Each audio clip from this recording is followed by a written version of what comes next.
specifically on this issue for those who are who have lives, who haven't been paying attention to like Ethan Klein's behavior over the last 2 years or so, almost 3 years now. One is Kaya's Corner. Right? Is it Kaya's Corner? The fan channel that made a video about the true legacy of Ethan Klein? Is that... and then there's also the Kilotonics video that's very good as well. The Kilotonics one actually covers a lot of the other bad faith actors. It's 4 hours long though, almost. The Hasan Bad video. That one covers like... This one is more so focused on Hasan Bad, the Weaselly Little Liar Awards. It more so covers the entirety of the commentary sphere and like a lot of the Ethan Klein's like allies and orbiters, and how they just have for the last 3 years deployed the fuck Hasan route every single time they've been outed as like sex criminals or perverts or pedophiles or whatever the fuck, you know what I mean? Like there is an entire genre of content creators out there that constantly get into trouble, sometimes legal trouble, sometimes trouble in the courts. And anytime their audience is like, what the fuck are you doing? This is insane. They'll be like, well, Hasan is worse. Also known as the Epstein method. It's a parachute for some of the worst scumbags on the internet who have absolutely destroyed the commentary sphere. These guys aren't exactly fans of mine either, like the Kilotonics guy. They're not.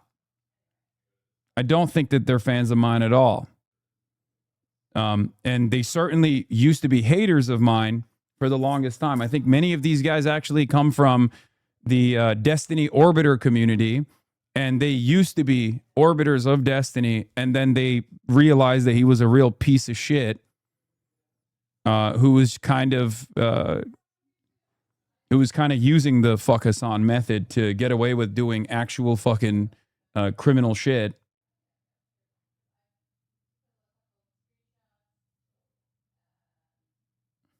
Bro, check my logs. I've been trying to show you. This explains how this genre of slop tubers came about.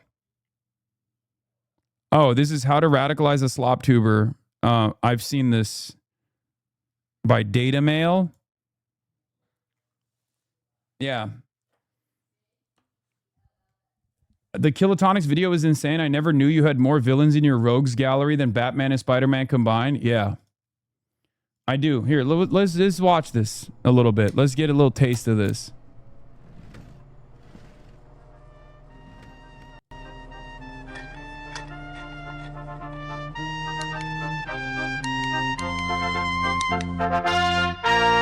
We're not going to watch the whole thing. It's impossible.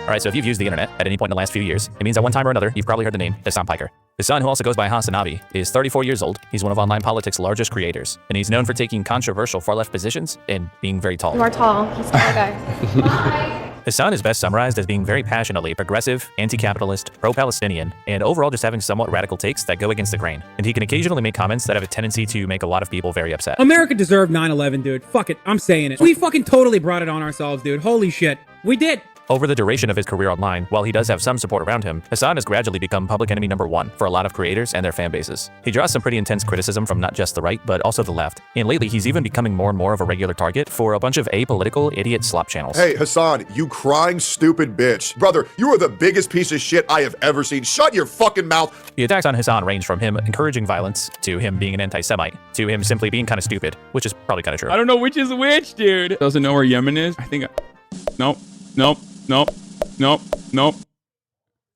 This is literally a video about my critics making ridiculous claims and him unironically using me joking that was then taken seriously by Epstein, who probably knew that I was joking at the time, but still used this as an example.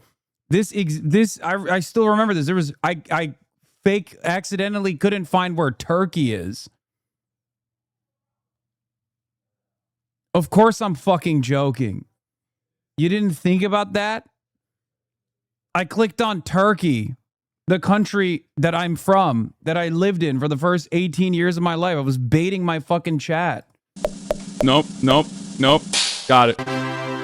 Now, this video is not really about debunking every argument against him, but a lot of the attacking is coming from pretty dishonest places. Like the time It's so crazy, man. I can't even fucking even a video that's like supposed to take a critical lens. Still, that's how much staying power hater narratives have on the internet. That's how much staying power it has, bro.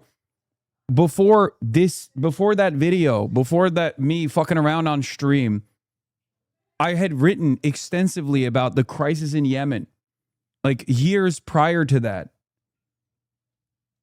That's crazy. Been a fan for 6 years, didn't know what that was the context of that clip.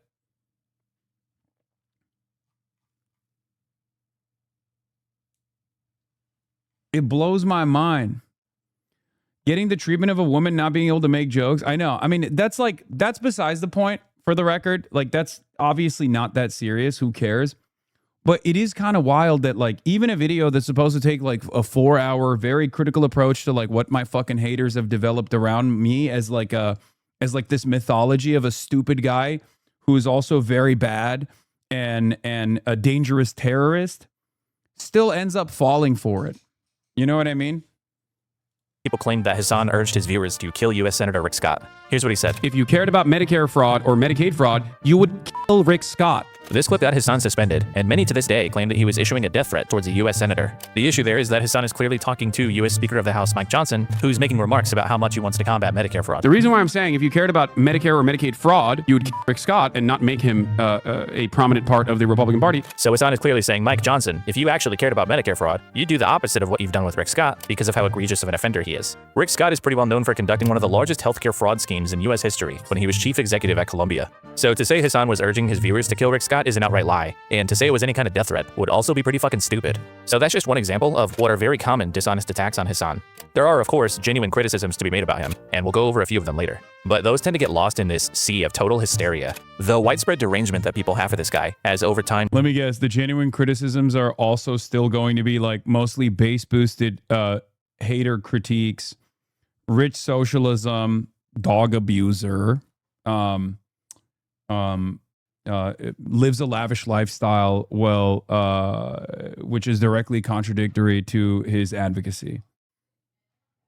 Yeah, I wrote about fucking Yemen in 2016, years prior to that fucking meme, dude. What's going on in Yemen and why aren't we talking about U.S. involvement?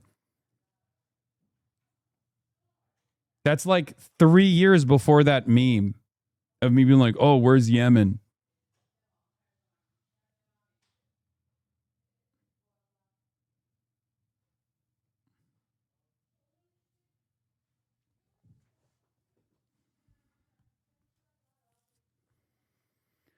Mobile chatter here, bro. I watched a pseudoscience debunker clown on you for supposedly being a fan of Dr. Jiang. Oh my God.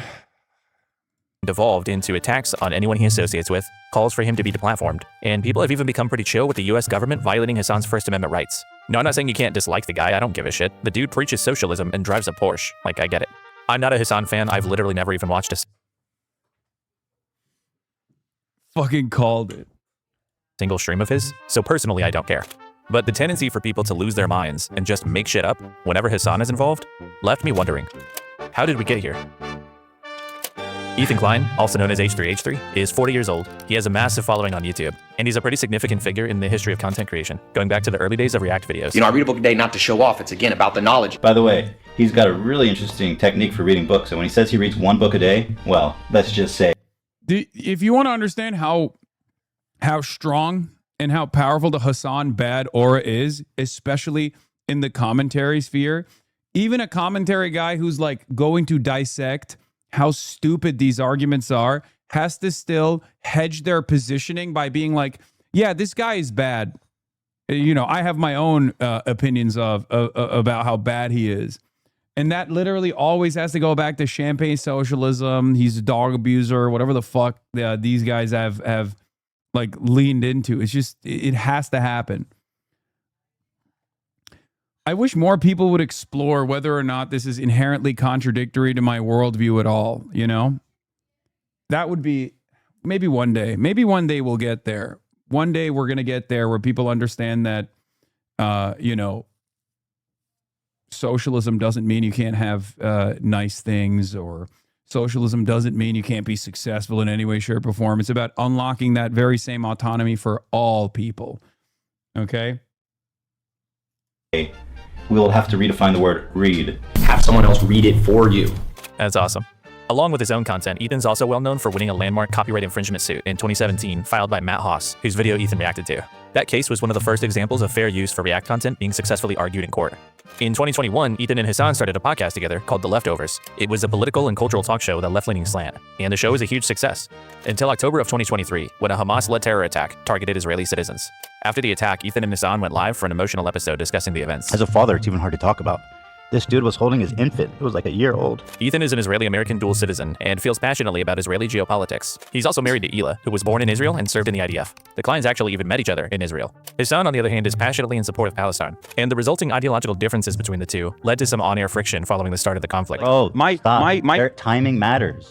Let's not be obtuse about this. It's just this one point I'm trying to make. You can't cheer on Hamas, dude. You know what I said. And on the day of the occupation. I know you don't, but like we're being a little silly. In late October of that year, Ethan announced that the Leftovers podcast would go on hiatus. I do feel like I'm probably going to pause Leftovers for the time being, because you know what I mean. It's just I don't want to talk about it anymore. And after 61 episodes, the Leftovers podcast never came back. This is when the divide started to form between Ethan and Hasan. Early on, for instance, Ethan would take issue with some things that Hasan's chat was saying about him, and he criticized him for not moderating it more effectively. Do you care that your chat is calling me racist? Do you make any attempt to modify? I have not looked at my chat. Moderate that I have all? not looked at my chat at all, but you I have just to opened it, but don't you have moderators? Do you care at all about what your audience says about me? There's 32,000 people. My feelings were hurt. My feelings were hurt. It's like the first year of Israel's genocide of the Palestinians was literally just about the feelings of people who wanted to defend Israel. Okay? That was all it was. College campuses, my feelings are hurt. Okay? In broad daylight, my feelings are hurt. People were like desperate to try to get the fucking word out, to show the truth about what Israel was doing to the Palestinians and what Israel had done to the Palestinians. And every conversation was met with a damn. My fucking feelings. This right here. How many fucking YouTubers made videos about this? How many fucking YouTubers who now probably say, oh, free Palestine, fuck Israel, or even far more radical things. How many of them made a video about how I had hurt Ethan Klein's fucking feelings? Every single slop tuber made videos that accrued millions of fucking views at the time. Every single one. Never let a good crisis go to waste. Never let a genocide go to waste. And I was right too. My community was right. I was right. We were right. I was unbelievably gracious, far more than he deserved at the time too. I was so understanding. I was trying to be like, look, I know like you have family members that live in Israel. Like I'm trying to communicate this to you that like you're saying things that people who are pro-Israel say. You centering your feelings in this conversation when people are getting slaughtered by this apartheid state is ridiculous. And it's coming across as ridiculous to people.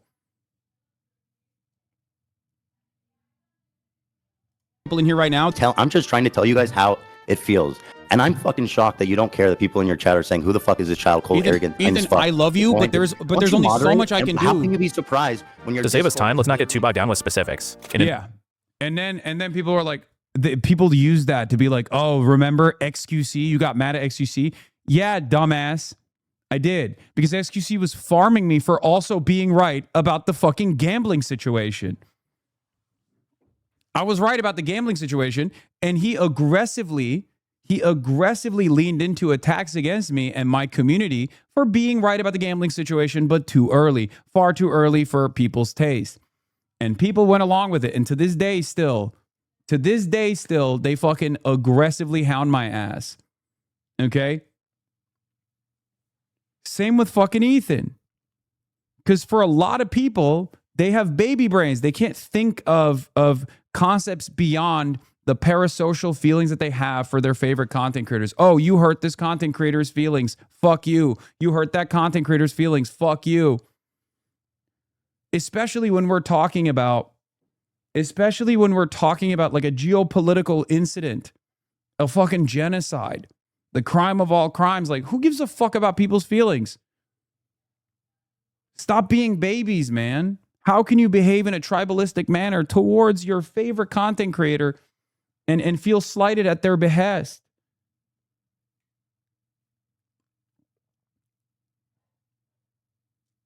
Nutshell, over the course of the next year, the divide between Ethan and Hasan grew larger and larger. Ethan in the H3 community believed that Hasan was promoting extremist.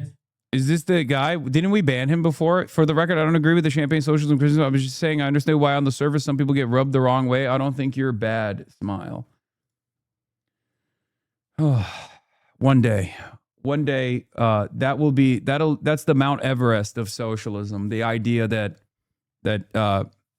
like even fucking far wealthier people than myself could not genuinely advocate for a better future. I do not believe that. One day other people will also recognize, after more and more prominent figures come out and are advocating for a better path forward, people will start to recognize that they're simply behaving from a cynical perspective. They're being duped into believing that those, even in positions of power, those who have been unbelievably fortunate could also make sure that other people don't have to be as lucky as they are to make ends meet. One day, it will happen. Potentially dangerous viewpoints, while Hasan and his community believed that Ethan was becoming more Zionistic over time and subtly spreading pro-Israel propaganda. The two of them would exchange jabs for months, with Ethan commonly taking to Instagram to voice his grievances, like attacking Hasan's moderator and smaller creator Frogan for her radical views, and Hasan in turn would occasionally respond on stream. There's a difference between anti-Semitism and people coming to the assumption that Ethan might be defending Israel a little bit and therefore might have some Zionist opinions because of the past 12 months centering himself as he looks to ban prominent pro-Palestinian voices off the platform with ridiculous smears that they are being anti-Semitic. While all this is going on, around the end of 2024, Ethan also began discussing a perceived anti-Semitism problem on Twitch. According to Ethan, Hasan and his associates are prime examples of anti-Semitic content being unfairly allowed on the platform, and he called for Dan Clancy, Twitch's CEO, to step down. We'll talk about this part more later, but I did want to note that this is around the same time that Dan Saltman, CEO of Redact, began his campaign against Twitch's perceived anti-Semitism problem. By the start of 2025, tensions had gotten pretty high. To the extent that the H3 show covered politics, their conversation centered more so around Israel and anti-Semitism rather than the humanitarian crisis in Gaza. It feels like where it was during the war and the Holocaust. It's reminiscent of that time. I've always said, like, I have no idea how the Holocaust could happen. It just makes no sense. And now I see it. I see how it happened. And Ethan would also regularly... Yeah, she's right. Just not in the direction that she thinks is the right direction. She's right.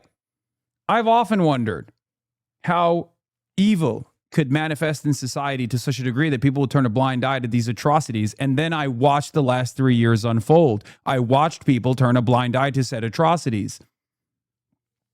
You know? First ever instance of a live streamed Holocaust. It took place. Everyone was aware of it, right? Everyone was made aware of it. Gaza was destroyed.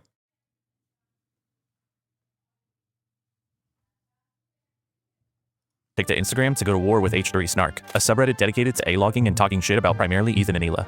And in January, Ethan released a content nuke, a 102-minute-long deconstruction of Hasan's content, including further allegations of Hasan and those around him being anti-Semitic and essentially promoting terrorism. After the content nuke, things started to go off the rails. In March, a pair of noteworthy things happened to Ethan. On one occasion, he had a pair of human skulls ordered online and sent to his house. And on another, a CPS call was made to his house after Ethan shared a story on the H3 podcast about his family contracting a parasite. This morning, we got a visit from Child Protective Services. I told this story on the show a few weeks ago about how when we adopted Olive, she had Giardia.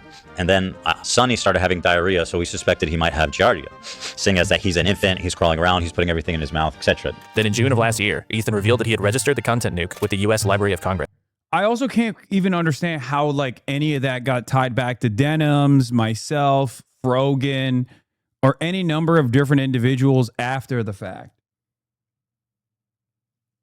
I cannot believe how much sympathy he farmed over that, especially because obviously he was wronged in that situation. And I made it very clear at the time. It's like fucking ridiculous.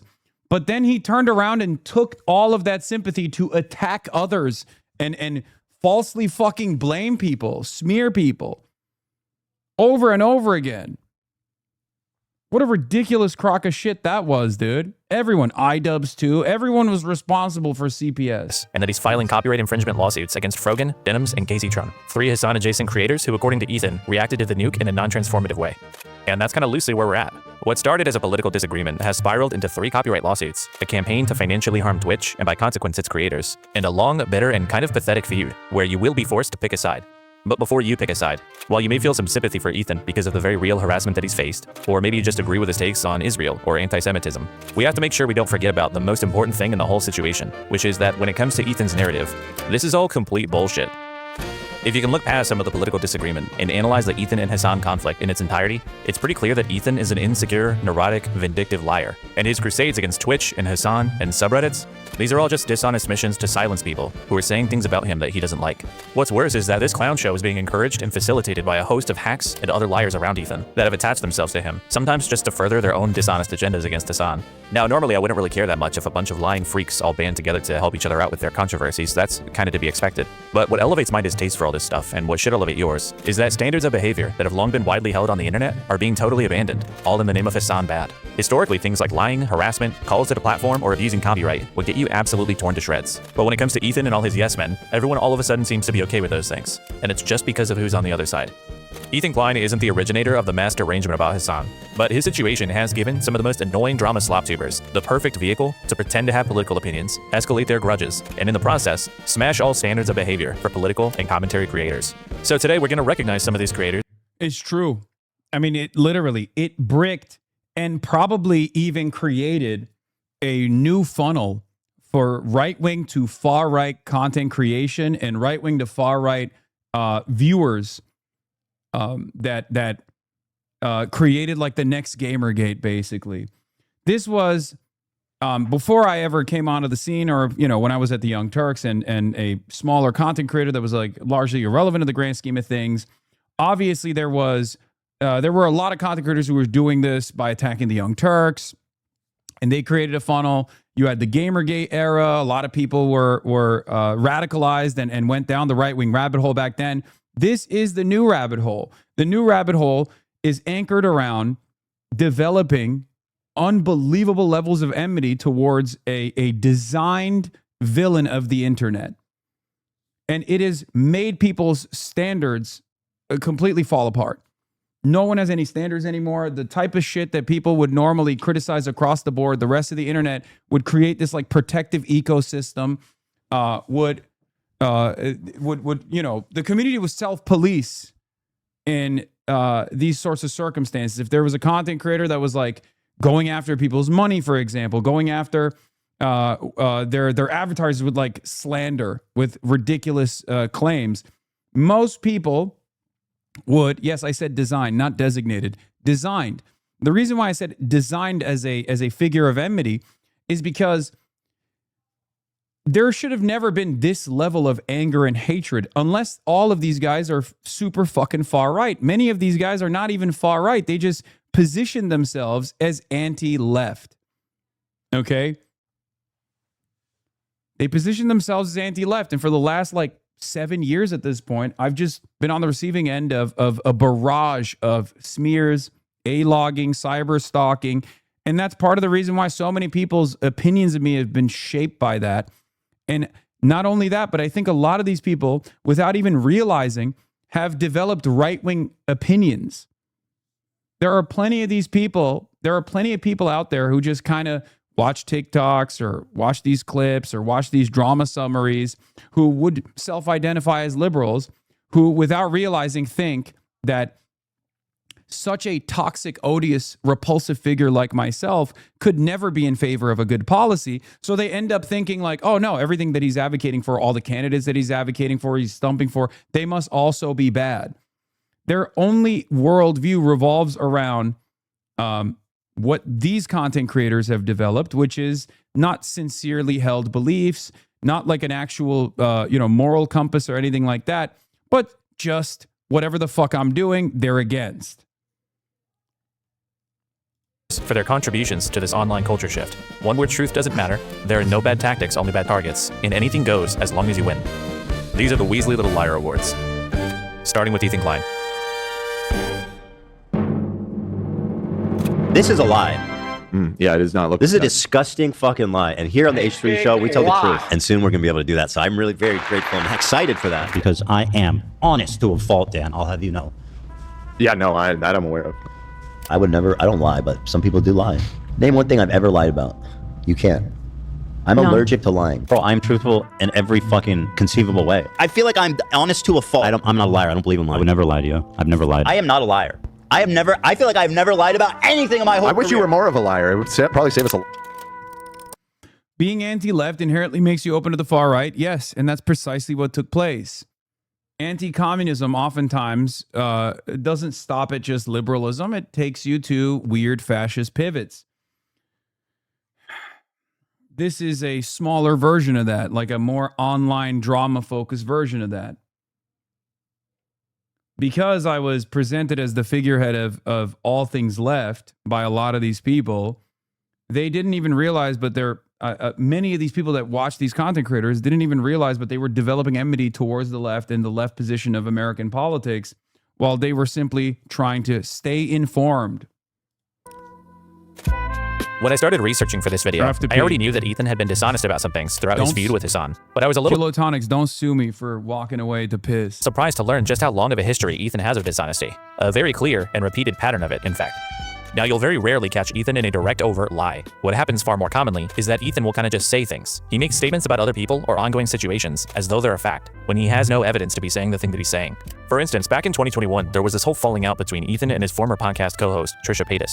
During the breakup, Ethan made this tweet where he claimed that Trisha had accused him of sexually harassing her, which it kind of gives off this, like, I'm being falsely Me Too'd kind of vibe, right? But in the video Ethan's responding to, which is this one, Trisha doesn't really say anything like that. This video is pretty much just about Ethan bringing up topics like her sexual assault, medical history, and other things that supposedly triggered her. Trisha responded to Ethan on Twitter by saying she didn't even think he had watched her video, and given how far off he was, it's entirely possible that Ethan just read the title and went nuts. The only time Trisha even remotely approaches suggesting sexual harassment was when she complained that Ethan was sexualizing her beauty products. None of it felt right. Being sexualized, and skincare being sexualized, none of it felt right. After Ethan watched the video, here's how he responded to that claim. Did she say I sexually harassed her? No, she didn't say that, but she said I was making everything sexual. I was making her beauty products sexual. I feel like she really tried her app. She tried to ruin my life, my reputation, my business. And this is what Trisha was referring to. This is your self-love in a bottle. Why was that sexual? What? Look how you're like, oh, it was like a money shot. Watch how she squirts this shit. This is your self-love. Yeah, also kind of phallic. What? You say, Trish, what's the secret? And then you show like it looks like a cock. What? Balls and cock. What are you talking about? Look, 2 balls and a cock. It's like a giant phallus. Oh my God. It's the products in the thing. Bro, it's literally a penis. Is there jizz in your makeup? If I don't make up, why take Is my there makeup off? semen in your makeup? Huh? Is there semen in your makeup? No. I don't even care that Ethan did this. I mean, yeah, that looks like dick and balls. But Ethan acted so disgusted at the idea that he would do something like that and said that Trisha must have been trying to ruin his reputation. The irresponsibility of Ethan's reaction is likely what led to many H3 fans believing that Trisha accused him of actual sexual assault, and they might still believe that to this day. You might call what Ethan did here a false accusation. He's lying. But while Ethan did acknowledge that Trisha didn't accuse him of sexual harassment, would it really have been that crazy if she had? Well, a ton of the comments said things like talking about my mom's breasts and asking if I was breastfed because they heard in a previous episode Ethan talking about my mom's breasts in detail. Her mommy milkers. Yes, right. Yeah, to quote Ethan, I believe. So I was hoping you could help me. I can help you. I'd love to help you, actually. I've actually dreamed of helping you. What happened to your hand, buddy? Jerking off too hard? Is that a masturbation injury? She has tried to penetrate him with a strappy. Stop. Don't need to bring it up all the time. Well, not all the time. It's what, my third time since I Third learned time about in it? 3 days. There's this guy, Brad the Bull, who's like railing his wife, but that's neither here nor there. Hasan's the type of dude who watches himself in the mirror when he has sex. That's funny. Okay, that was weird when you said that. Really? Yeah. I thought it was funny. Well, I'm sure, but it's like made me uncomfortable. I don't know. I don't like it. Just a lot of volume. Because when you're eating pussy, you need to make sure that... Oh, you went to Italy for how long? 4 weeks. You went to Italy. You guys stayed in touch. No strange Italian dick, I'm assuming. No. Have you seen your dad naked? Does Ian walk around naked? If you had privacy, would you walk around naked? Butt-ass naked? By the way, Anissa reached out. She wants to meet at the Motel 6 tonight at 11. Excuse me? Because I'm going to fuck him for her? Because she's the cuck? You know, the first time that you made the Anissa the cuck joke, it hit really good. Well, I feel like each subsequent one we're getting further and further. What was wrong with that? I thought it just sounded weird. Kind of creepy. Okay, if you're gonna constantly joke around like that with people you know personally, including your own employees, you don't get to react like this when you think one of them might be accusing you of sexual harassment. Anyway, that was just one of what might have been many potential examples of Ethan misrepresenting things during the fallout with his former co-host. But their breakup was a total shit show, and it's possible Trisha isn't the most reliable person either, so maybe you're willing to give Ethan some grace with this one. Understandable. But what about the defamation lawsuit that was filed against Ethan by Ryan Kavanaugh? In 2021, Ethan was sued by Triller, which one of Kavanaugh's companies had a controlling interest in. The lawsuit was related to the H3 podcast, streaming clips from a boxing match between Jake Paul and Ben Askren, which was a pay-per-view event that Triller owned the exclusive rights to. Now, Ethan did admit to pirating the fight in DMs with Philip DeFranco, saying that he didn't want to financially support Jake Paul, who'd been credibly accused of sexual assault. But the lawsuit was specifically for copyright, especially given that Ethan had shown on screen an unlisted link to a full upload of the fight. Ethan objected strongly to this lawsuit, essentially suggesting that it was frivolous and he was being unfairly singled out. One thing he noted was that Triller had been dropping most of their other lawsuits against actually potentially illegal restreaming sites. But most of those sites, they didn't have strong evidence against, whereas Ethan broadcast the fight and a link to it on a recorded live stream. Triller also made it known that they would be taking an aggressive approach to suing people who pirated or redistributed their product, and Ethan wasn't the only content creator they pursued to that end. But his frustrations and public statements. I rewatched your big debate with him recently when you mentioned it on stream, and holy shit, he cried more about his own feelings than I remembered at the time. Lamau, you'd be like, why don't you care about the genocide? Yeah, as people's opinions evolve throughout time on the issue of Israel versus Palestine, I think if you go back and watch the Content Nuke now, or if you go back and watch the debate, you will realize how unserious he was throughout the entire process and how insanely pro-Israel, and therefore, I don't think this is a stretch to say, pro-Israeli genocide of Palestinians he personally designed himself to be. Now, I did not think that societal attitudes would shift this dramatically over such a short period of time, but even when you look back at it, like even when you look back at it with today's attitude, you will realize, oh my fucking God, this guy is unbearable. It's about the case led to a series of additional lawsuits between him and Triller, which Ethan Klein chose to respond to by beginning to disparage Ryan Kavanaugh. Like his biggest look, I'll tell you this much, okay? The reason why he was able to get away with so much shit smearing for like the first 2 years of Israel's genocide was because most people either didn't know anything about what was going on, had like some residual pro-Israel opinions as a consequence of the way that the mainstream media had presented Israel as a reliable ally for decades prior, or the people that knew a little bit more or had antagonistic positions to Israel were too afraid to say anything because back then, still, when someone called you a fucking anti-Semite, it was over, right?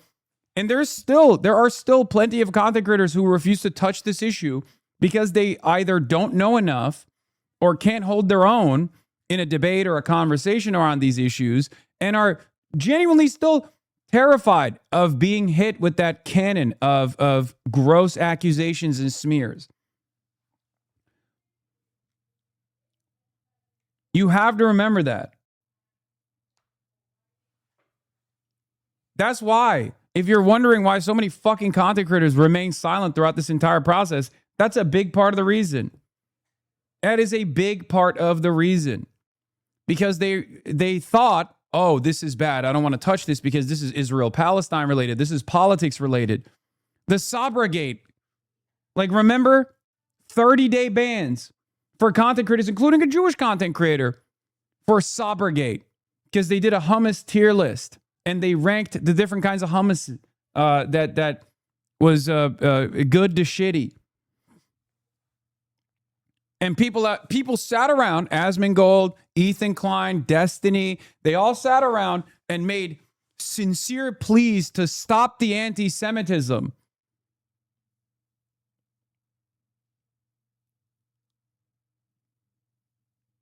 The Habibi tier list.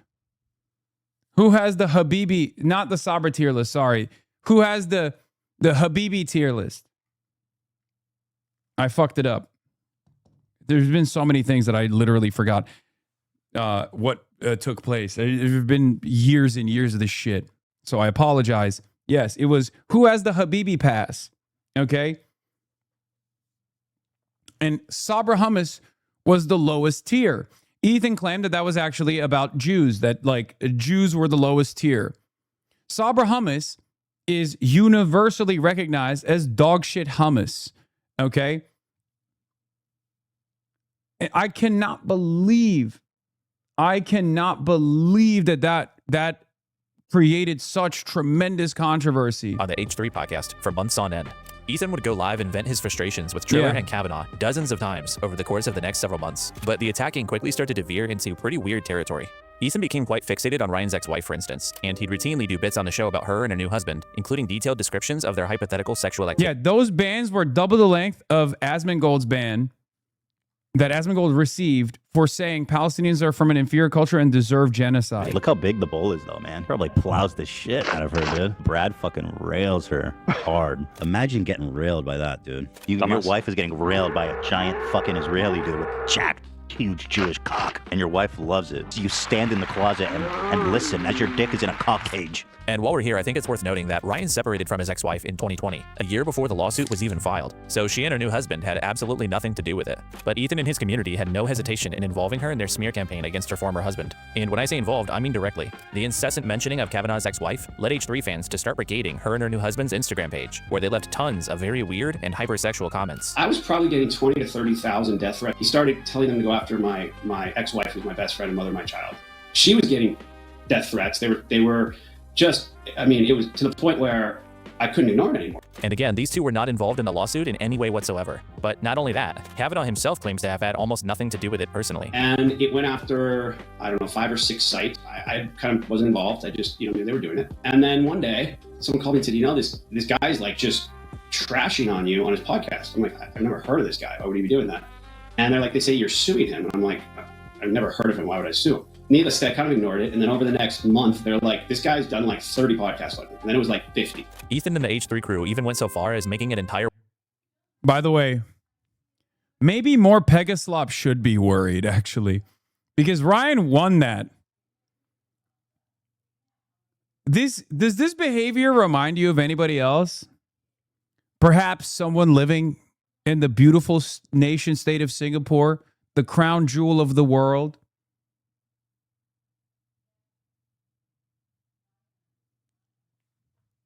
M. Pegasus? More Pegaslop?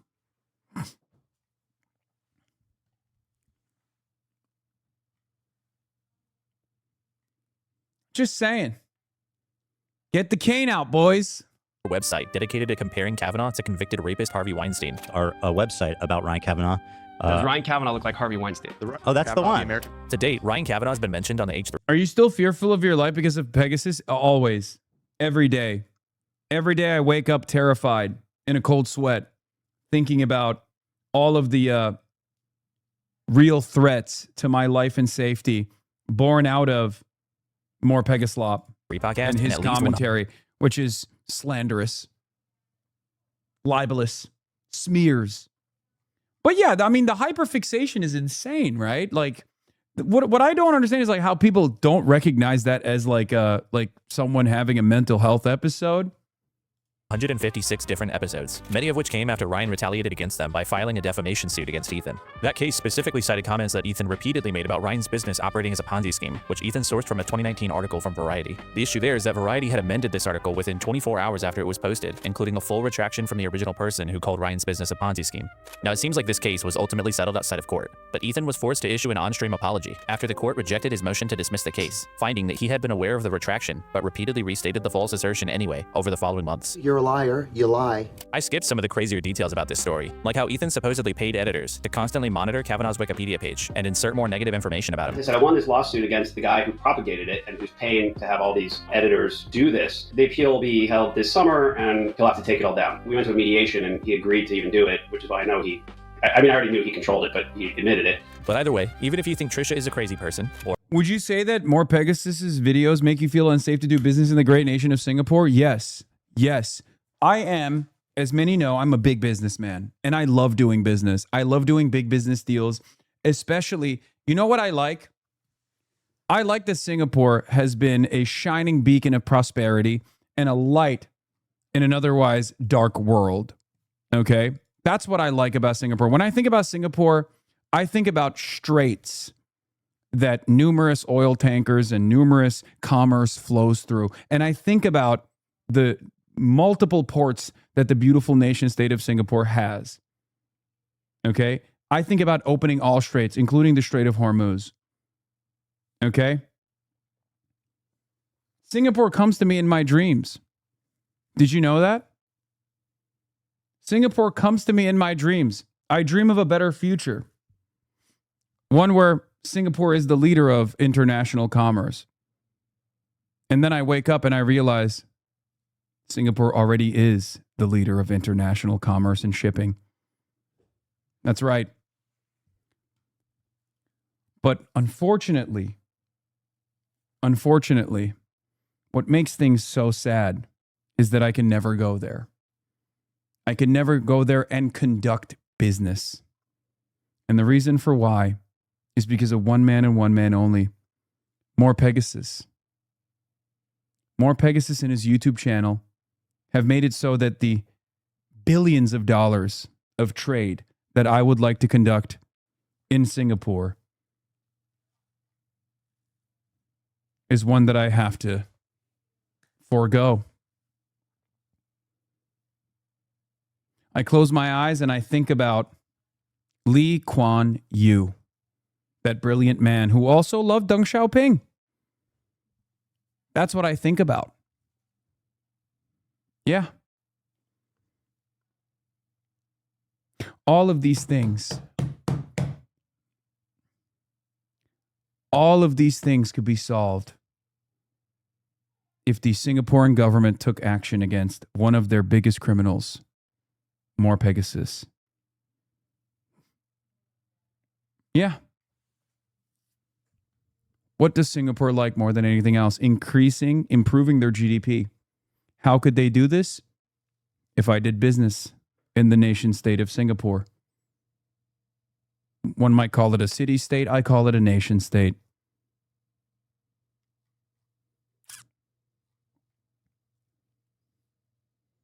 I'm in a suit. That's how you know I'm a businessman who likes conducting big business deals, specifically in the country of Singapore. The most reliable nation state. All of my finances, instead of taking them over to the tax haven of Dubai, I want to take them to Singapore, but I can't because I'm in fear of my life and safety.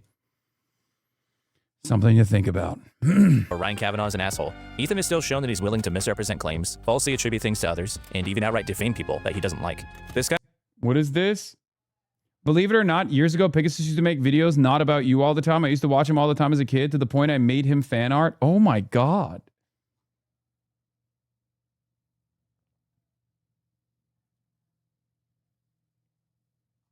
Kind of stuff is a favorite pastime for Ethan. He likes to jump to conclusions and just say shit about people, often with no evidence. He implied or outright suggested that Dan Clancy and Taylor Lorenz were pedophiles for like no reason. He wrongly accused the Wall Street Journal of doctoring photos and then had to walk it back, while he himself has routinely had issues with sharing fake or doctored social media posts and passing them off as real, and he's shown a willingness to contort and misrepresent events in his life whenever it suits his purposes, which is what he's doing now in his war against Reddit, Twitch, and Hasan. The harassment that me and Eli are receiving is just genuinely unfucking comparable. Like nothing I've ever dealt with. And to the point where I don't know how it's allowed on Reddit. Like an organized harassment campaign spreading across multiple subreddits, targeting I wonder like, who he's talking about. To specific people.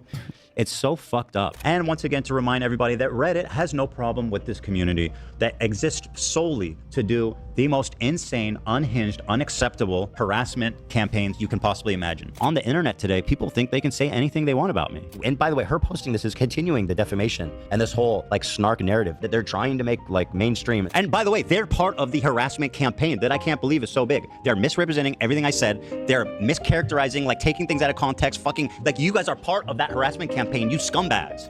Ever since the Leftovers podcast ended, Ethan has spent almost 2 years trying to convince the online world that he is the victim of a massive organized harassment campaign, which is being spearheaded by Hasan and his surrounding network of evil harassers, or something like that. This harassment narrative itself is being pushed pretty effectively by Ethan, and he's received quite a lot of support from across the internet. So while he's been aggressively retaliating against his enemies, like his use of the legal system, to many it's understandable, or even justified.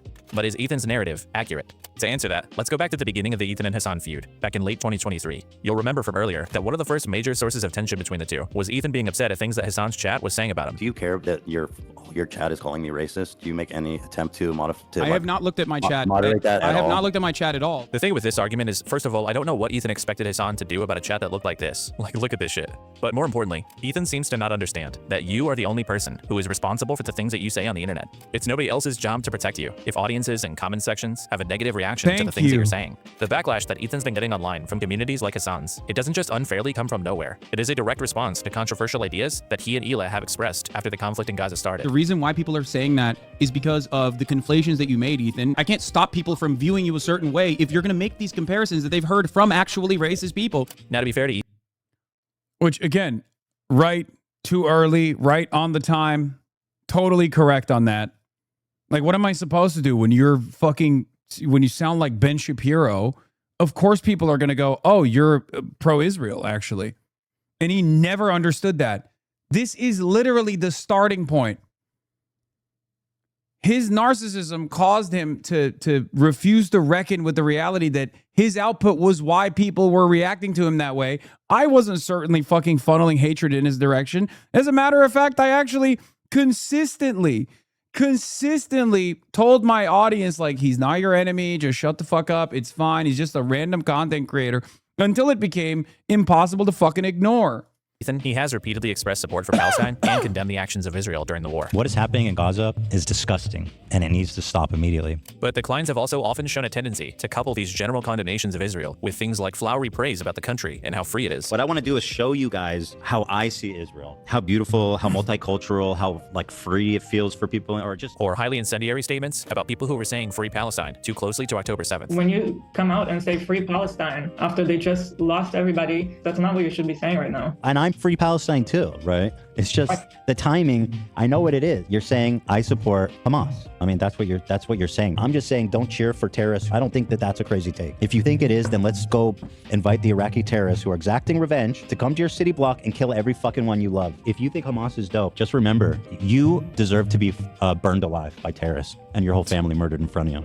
Ethan's also been criticized for spreading misinformation about important historical events regarding Palestinian suffering, or for uncritically accepting negative stories about their combatants. H3 promoted the beheaded babies myth extensively, for example, and has not retracted since. While being overly skeptical or just rejecting negative stories about Israel. I mean, listen, that's a huge claim. 15 Palestinian women were raped. I couldn't really find a lot of evidence to back it up. I understand why Ethan's brain would operate this way, and it's not like there's anything immoral about having a bias. But obviously at a certain point, after Ethan makes enough comments like this, to a lot of people, he's going to start to sound like he's defending Israel a little bit, like kind of reflexively. They could have held a ceasefire at any point. They could have ended it after a week. I mean, Hamas could have ended the war anytime too. How could have Hamas ended the war? By releasing the hostages? Hamas offered all the hostages in agreement for Israel not coming into Gaza to defend Israel's actions. That didn't happen either. Yes, it did. This type of thing is why people think that Ethan and Hila are running defense for Israel. And there are dozens of examples of this. There's Hila essentially saluting IDF pilots on Instagram after Israel's strike on Iran. Or there's also her referring to former Israeli Minister of Defense Yoav Gallant as a really good guy, a man who is currently wanted by the International Criminal Court for war crimes, including directing attacks on civilians. Nobody made her say that. Nobody made Ethan defend it. But the clients seem to want to endlessly make comments on this very controversial subject and expect to never be attacked for the things that they're expressing. They think that because they say the words, "We support Palestine," that the people that criticize them must just hate Jewish people. He's watching the same clip over and over, retweeting like psychopathic anti-Semites. There's no other explanation for these people being so weirdly obsessed with her. To a lot of people, Ethan saying genocide is bad is probably not adequate. Genocide being bad is obvious. That's a default position. To them, this situation would be kind of like someone saying rape is bad and then talking about how much they love Bill Cosby. After people have some of my barbecue sauce, after a while when it kicks in, they get all huggy-buggy. Jesus. Anyway, you get what I'm trying to say. The point is that Ethan and Hila are the ones choosing to put this stuff on the internet. Like during the height of what many people consider to be a genocide by Israel, Hila posted on Instagram last February, showing off her new blue Star of David tattoo. You know, like the one on the Israeli flag. Now yes, blue is a traditional color in Judaism, but a lot of that is because of its appearance on the flag of Israel. There are a lot of people that understandably are not going to like an apparent show of support for a country that's been accused of using chemical weapons near civilians or opening fire on people waiting for aid. But here's how Ethan responds to negative comments on Hila's post about her tattoo. Obsessed with you guys when you only had 15K subs. Glad that's behind me. Enjoy hell. This guy's for real. Joe Coop. Look this guy up. Enjoy hell. He said enjoy hell. Yeah, no, I mean, they think I'm actually the devil. Here he is. If anyone, let's see if I know, can identify him at all. Which one's Joe? Let's see. I think it's this guy. Trust me, when I see an anti-Semite, I know I can spot him. Wow. Spot him from a crowd. From his perspective, obviously, like, anyone criticizing Israel is peak maximum anti-Semitism, okay? And maximum anti-Semitism deserves stalking, doxing, complete harassment. Like, this is the ADL method, okay? This is the ADL method. So for him, it was like anyone that has ever had a negative opinion about me is a vicious anti-Semite, neo-Nazi, and they have to be purged from the internet. They have to be ritualistically harassed, destroyed, deplatformed. We have to call up their fucking business wherever they work, and we have to make sure that they get fired. And they did this, and they continue to do this to everyone, no matter how big or small. They would do this to content creators. They did this to someone like myself as well. Obviously, constant demands of deplatforming, celebration when the federal government actually takes any action towards me. Insane. Insane. Yeah, real Coke bird hours, dude. So I don't know if you guys all know that, but your friend Joe here actually is a fucking giant racist piece of shit. And like he likes to tell Jewish people they're going to hell on Instagram on his public profile. I don't know if any of you guys know him, but certainly anyone who would employ him, or probably even his parents, would be pretty disappointed to see that. Although who knows? Here's his mom. I'm not going to click that for her. I'm not, you know what? Fuck him. This is what you. Here's your mom. I wonder if she knows what you do on social media on your free time. You love your mama. Good thing she's not Jewish, hey Joe? I love it. And yeah, Ethan's producer cuts away from the Instagram feed there so that Ethan doesn't blast the guy's mom to his thousands of viewers. This clip comes across kind of deranged to me, but it gives you a little bit of a window into how Ethan's mind works. To him, people can't simply be having a response to controversial statements or things they themselves have put out there. It must be because of anti-Semitism or bigotry. And ultimately, I think the reason why Ethan reacts this way is because in reality, he cannot stand being criticized. There's been a lot of criticism of me of late. There's been a lot of people that have said lots and lots of videos. I have a natural aversion to criticism specifically, which is something that I've been learning about myself through therapy, which I've started recently. Ethan cannot help himself from reading comment sections, Reddit's, tweets about him. He obsesses over how he's being perceived, and he compulsively responds to almost anybody that's critical of him. And he has a long history of this temperament. As a quick example, there was this call on election night that Ethan had with Philip DeFranco, where Ethan, for like literally no reason, awkwardly tries to force into the conversation how people on the internet just hate him because he's Jewish. Well, I don't know if you knew this about me, Phil, but I'm Jewish. Yeah, it's pretty controversial, but I could go into detail. Do you want to? I could go into all the details. It sounds like you want to get into it. It sounds like you want to get into it. No, thank you. And then immediately after getting off that call, Ethan goes out of his way to pull up Philly's chat and whine about things people are saying about him. Okay, be good, be good. Yeah. Nothing gets me excited like seeing Philip DeFranco's chat call me El Zionist Nazi, free Palestine. Ethan, you can migrate to Israel. And finally, when he gets criticized by the crew for killing the vibe of the podcast, this is how he responds. How the fuck did I kill the mood? Bruh. What the fuck did I do? You killed the mood. Yeah. Why? How? But with your calling Phil and bringing up that was fucking awesome. I thought it was a fun call. Yeah, what the fuck? What's happening? What is this world we're living in? What's happening right now? Tell me how. I told you. Tell me how. I don't have a way to get through to you then. There's just no shot. That call was awesome. I didn't feel awesome coming off that call. Why? I'm just telling you. Was that call awesome? Because it turned into you just complaining about his chat. Everybody, like, they fucking hate you and they're spamming it or whatever. Ethan's obvious ruminating on criticism shows up in a lot of places. He left Twitter in favor of Instagram, probably because stories don't have comment sections. H3 also seems to often heavily filter or disable comments on episodes that they think might get some pushback. And I've also recently found that the H3 podcast commonly cuts out entire sections of their live streams, even sometimes. They also fucking ban any and every form of criticism against Ethan from their subreddit. As a matter of fact,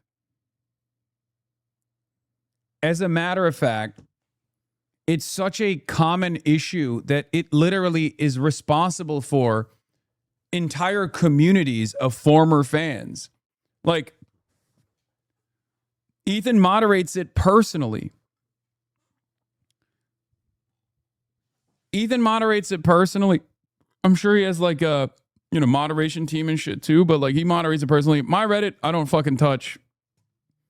That's why half the time they're shitting on me from the left usually. Saying that I'm a fucking Zionist Israel lover or whatever the fuck. His subreddit, he has a strict control over. And he uses his subreddit as a mechanism, as a vehicle of harassment against whoever his enemies are. Okay?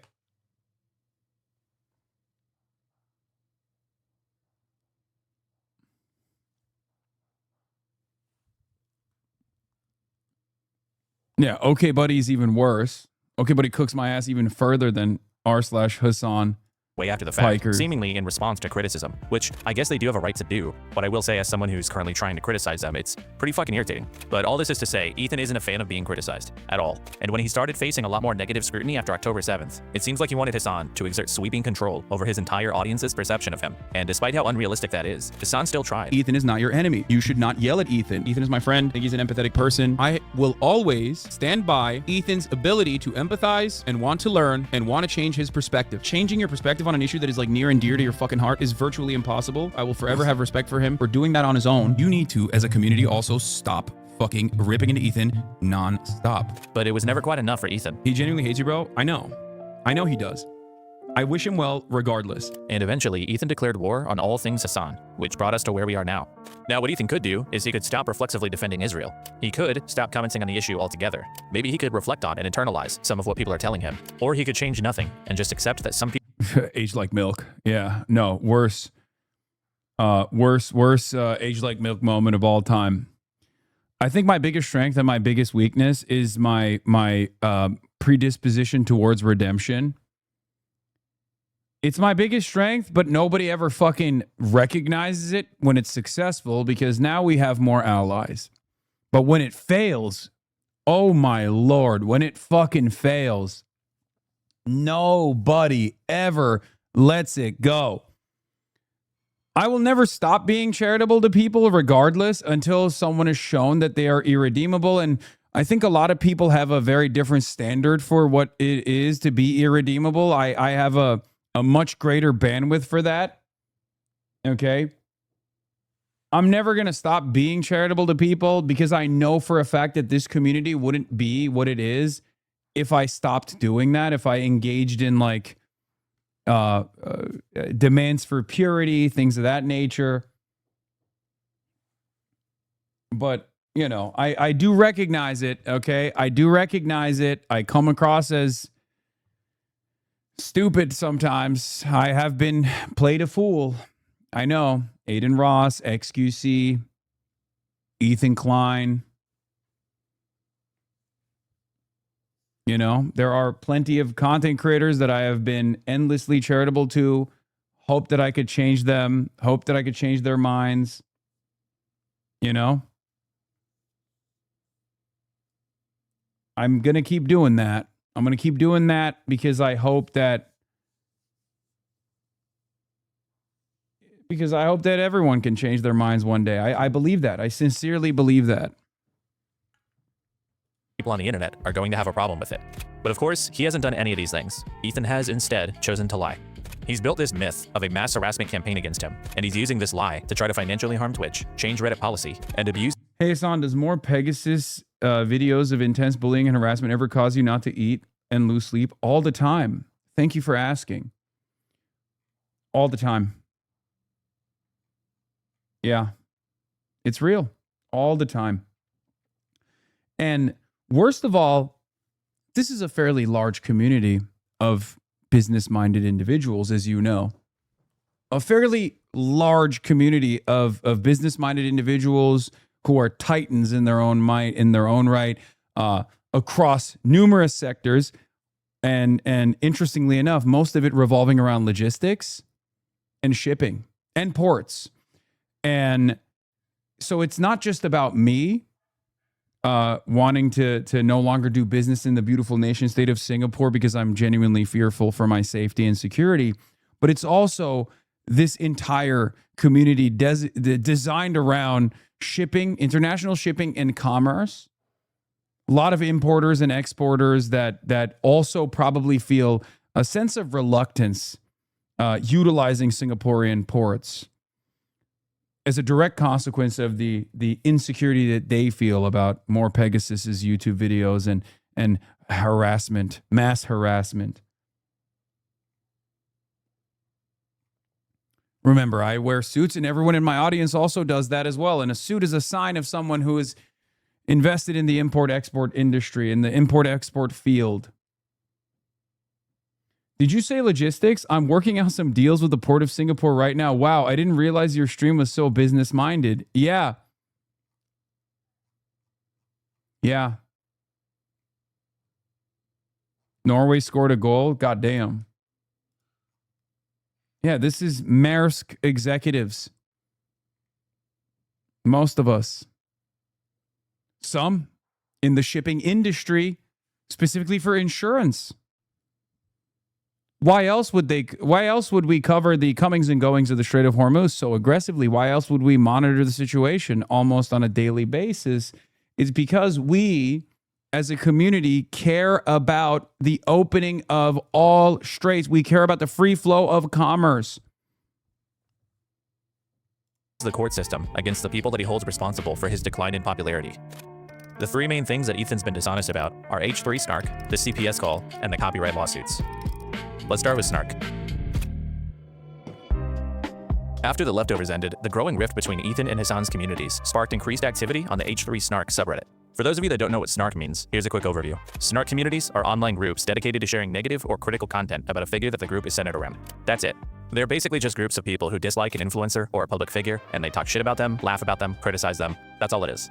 H3 has had their own snark community since early in 2023, but as Ethan's content became more political and as the feud with Hasan began, it gradually started growing in popularity. Now, it should be noted that most of these places, especially on Reddit, have strict rules against crossing the line. They typically moderate against posts that encourage or facilitate harassment, such as doxing, and the ones that don't usually don't last very long on the platform. You can always find psycho people who engage in poor behavior in literally any online community, even fan ones, but this doesn't mean the community itself is an issue. For this reason, as a concept, snark seems mostly harmless. But Ethan doesn't see it this way, and even since before the leftovers ended, Ethan has taken massive issue with his own snark community, and he essentially considers them to be headquarters of the harassment campaign that he believes he's facing. H3 snark, which is a subreddit dedicated to not even like feedback, like just blatant fucking horrific harassment and like defamation. So what exactly is Ethan referring to when he talks about this organized harassment and defamation campaign? Honestly, it's a little difficult to say. Ethan's been historically pretty non-specific in his complaints about snark, but he has on occasion pointed out a few hard examples, so let's look at some of those. So here's a post from a little over a year ago, speculating that Teddy Fresh, the client's clothing brand, potentially plagiarized the design of a new release, because in addition to the visual similarities, the senior designer for Teddy Fresh previously liked the post from the designer they're alleged to have stolen from. Here's Ethan talking about this post on stream. On the snark subreddit, the top post right now is dedicated to identifying and harassing non-public Teddy Fresh employees. We have no recourse. Like, this is not okay what's happening. I don't know how Reddit allows this. I really don't. It's fucking sickening. Okay, so Ethan claims this post is dedicated to identifying and harassing non-public Teddy Fresh employees. But the problem is, this person did have senior designer at Teddy Fresh in their public Instagram bio. Teddy Fresh also routinely posts about their designers, including their names, in their own Instagram posts. And Ela Klein has posted this person on her own YouTube channel, including naming them and introducing them as a designer at Teddy Fresh. Vlog, I'm Sean, I'm resident senior designer of Teddy Fresh. The H3 crew seemed to be under the impression that this post was a dox, by the way, because the document they compiled on it was titled Snark Dox. But based on what I can see, this poster wasn't trying to identify anybody. Motherfucker, you guys are the ones that identified them. It's not a lie, if you believe it. And furthermore, Ethan is shocked that Reddit allows this post, calling it targeted harassment. But how exactly is an accusation of wrongdoing by itself harassment? There's no call to action, there's no threat, there's no invasion of privacy. It's literally just a few photos and evidence for their claim. Surely Ethan doesn't consider it to be harassment to accuse somebody of plagiarism, right? There's this video, apparently by a former H3 snark moderator, supposedly exposing the harassment the community engages in. And some of the examples they list are like, just listen. The snarkers would even... If any of you are currently regularly posting or consuming a community that's based around negative interest in something, it's unhealthy. Being obsessed with things is fine. Being negatively obsessed with things you don't like is one of the worst things you could do for your mental health. Yes. For example, this community is positively obsessed with shipping and shipping routes, specifically around Singapore. This community is obsessed with logistics. This community is obsessed with commerce, free flow, and free trade all across the planet. Okay? And as a community obsessed with the Singaporean ports, we hate what More Pegasus has done to tarnish the good reputation of the beautiful nation state of Singapore. Just saying. Post drawings of crew members for the purpose of everyone else in the live chat to make fun of them. But the thing that stuck out to me from the times I was looking at the H3 Snark live chat is that they really hate Zach. Whenever Zach was on screen, the H3 Snark chat would go crazy and comment about how ugly Zach is. Drawings? People calling Zach ugly? Oh my god, we need to do something about this. Oh, and by the way, Ethan fully endorses this video. An ex-snarker made a video about the snark subreddit that I thought was wonderful. This all took place on Reddit's platform. They have a live chat feature that during every show they would open up or they would engage in targeted, relentless harassment against all of us. I'm very grateful to this person. People don't understand the forces that I'm dealing with of how fucking disgustingly evil these people are. So look, if you scroll through the H3 Snark page, you'll see posts that are making fun of things Ethan has said, sometimes clipping something from a recent stream. Here's a post just sharing something Hasan said about Ethan. This subreddit is like 99% just posts like this. So I'm not saying there's never been a post here that could qualify as harassment, but if for Ethan things like laughing at drawings does qualify, it makes me seriously question his judgment of the severity of what's happening here. Moving on, another part of Ethan's claim is that this community is defaming him and his business, and Ethan really doesn't like defamation. This is defamation, right? No, defamation. Defamation. I'm literally going to sue you for defamation. Uh-oh. But this part is even harder to evaluate because Ethan is even less specific about the defamation. He tends to just generally kind of whine about defamation and slander, and rarely, if ever, provides any specific examples of it. These are like 3 huge fucking communities that are posting about me and Hila every fucking day. Fucking relentless slander, straight up lies, defamation. One of the only times I could find him providing actual evidence was this infamous Ramadan post, which contained a lie that the H3H3 subreddit was removing posts celebrating Ramadan. Ethan was understandably pretty upset about this, but when you look into what actually happened here, it seems likely that this example of defamation just doesn't really mean much of anything. According to the moderators of the subreddit, the post was originally made by like a rogue mod on an alt account, and once they found out that it was false, they deleted the post, demodded the user, and updated their rules to have higher standards. So one user on a popular forum maliciously spread misinformation, was caught, got punished, and then the owners took steps to try to prevent it from happening again. So this just isn't indicative of any systemic or coordinated misconduct. This is just called the internet. Plus, it seems like this should be how you'd want a place like this to be moderated. They have rules against misinformation, and they do enforce them. Like if you go search through the subreddit, you can find hundreds of examples of the moderators telling the subreddit not to contact sponsors, to respect people's privacy, marking certain posts as being satirical. I'm an executive chef, and I was thinking about opening up 10 restaurants in Singapore, but after everything you've been saying, I don't know if I should anymore. Well, I still love Singapore. I'm just, you know, it feels like more Pegasus is just showing a very different side to Singapore, you know?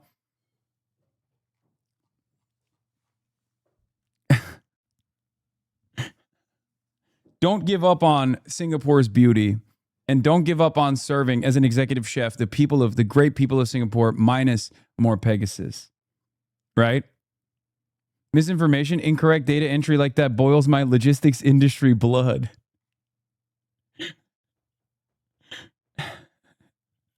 All things that point to them actually trying to prevent harassment and defamation.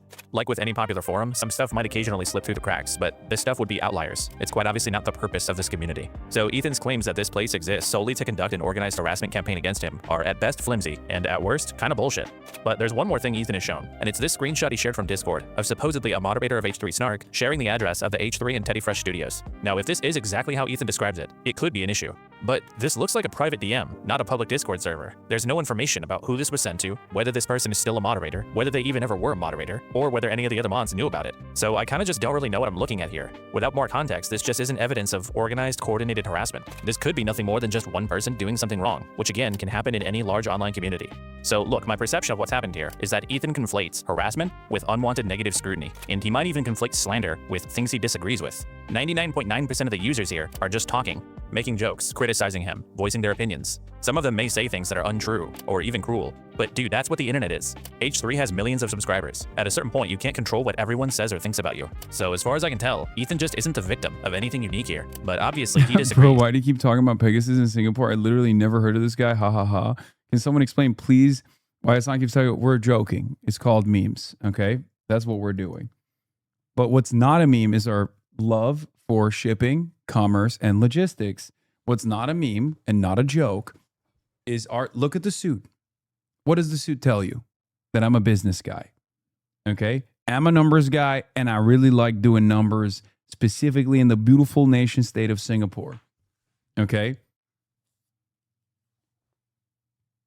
Are you confused about the passion that this community has for doing business in Singapore and its ports and the opening of straits and making sure that free flow of commerce transits through the Strait of Malacca, for example?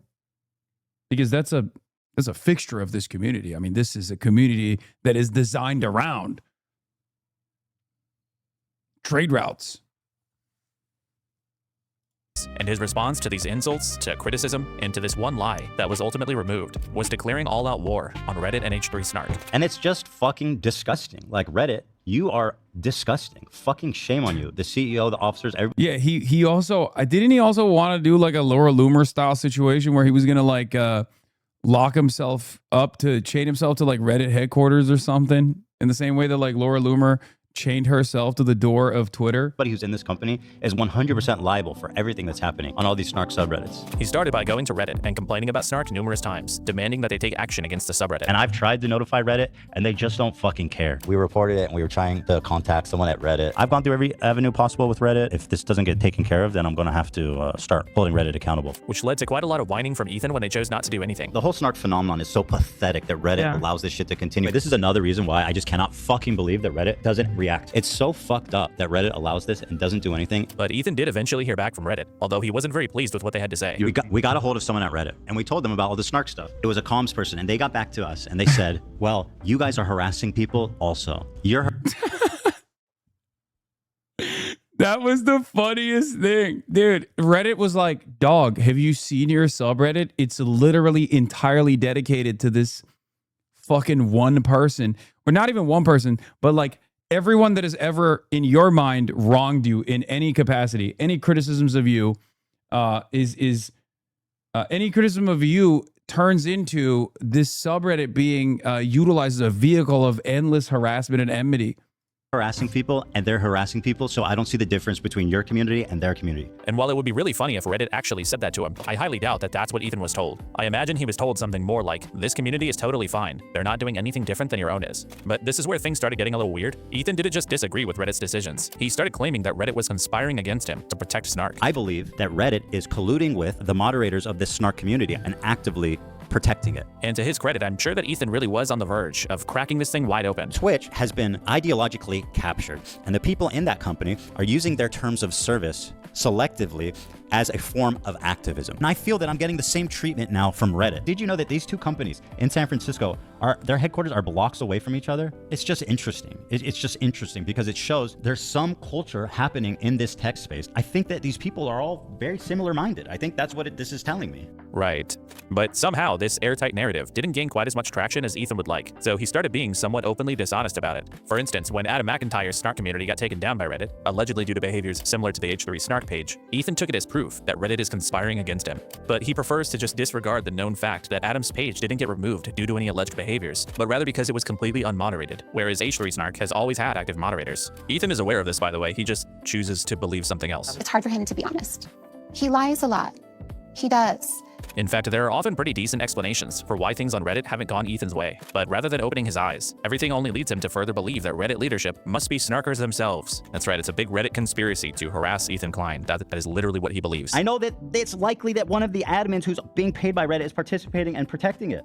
Ethan also started claiming that the coordination and organized harassment actually just happens in Discord servers, which is why you won't find it on the subreddit itself. These fucking freaks that are in a Discord sharing on all these things. These people can sign up without any info of their account. Most of their activities happening on Discord. And it's kind of weird that he'd go that route anyway, because somehow Reddit is complicit in something truly horrific here, but simultaneously none of it is actually happening on Reddit, it's all happening somewhere else. But despite not having very much evidence, Ethan remained incredibly determined to push this harassment narrative. So determined, in fact, that he made the very classy decision to appropriate a woman's suicide to further his agenda against Snark. Michaela Raines, also known as Save a Fox, took her own life back in June of last year, and Ethan, within 24 hours of it being announced, ran to Instagram to claim that Snark was responsible. But Michaela's husband didn't cite her Snark community as contributing to her suicide. He rather said that the criticism Michaela faced was often from people she knew or people from other animal sanctuaries. Michaela's Snark page was pretty inactive, with only 19 total posts in its lifetime. She also, according to her husband, had a long history of being in and out of therapy with depression and various other mental ailments. Now, I'm not saying it's impossible that Michaela's Snark page contributed to her distress, but this was obviously a deeply troubled person, and Ethan parading around her body for his own narrative purposes and chalking it all up to Snark when he can't even know that to be true is kind of a disgusting. Also, when he himself is a contributor to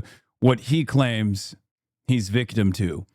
Like, we've already established, Reddit already established that he operates a Snark subreddit, right? So it would have been nice for him to maybe, realize his behavior was probably leading people down a similar path. Thing to do. But despite these lies and conspiracy theories and his appeals to Reddit, Ethan was unsuccessful in getting H3 Snark removed. This is not normal. This is fucking insane, unhinged behavior that is being explicitly sanctioned by Reddit continually. It's nauseating. It's so fucked up. So he decided to escalate his tactics. Ethan hired an attorney to begin issuing copyright strikes against clips of the H3 podcast that were getting posted on their Snark page. It's unknown exactly how many strikes were issued, but they went after quite a few, including some clips as short as 20 seconds long. Ethan has given various explanations for why he was trying to get these posts removed. Me and my lawyer were extremely conservative about which posts qualified. The ones that I DMCA'd on that were egregious. At different times, he's claimed he was only targeting members-only content or posts that openly stated they were trying to steal views. But neither of these turned out to be true. Clips that didn't fit either of those parameters were getting struck also. Eventually, some of these snarkers were added to Ethan's current lawsuits against Hasan's orbiters, which we'll come back to later. But in these filings, we received expanded explanations for some of the DMCA takedown requests. And all of a sudden, the justifications included things such as posts that didn't have enough comments on them.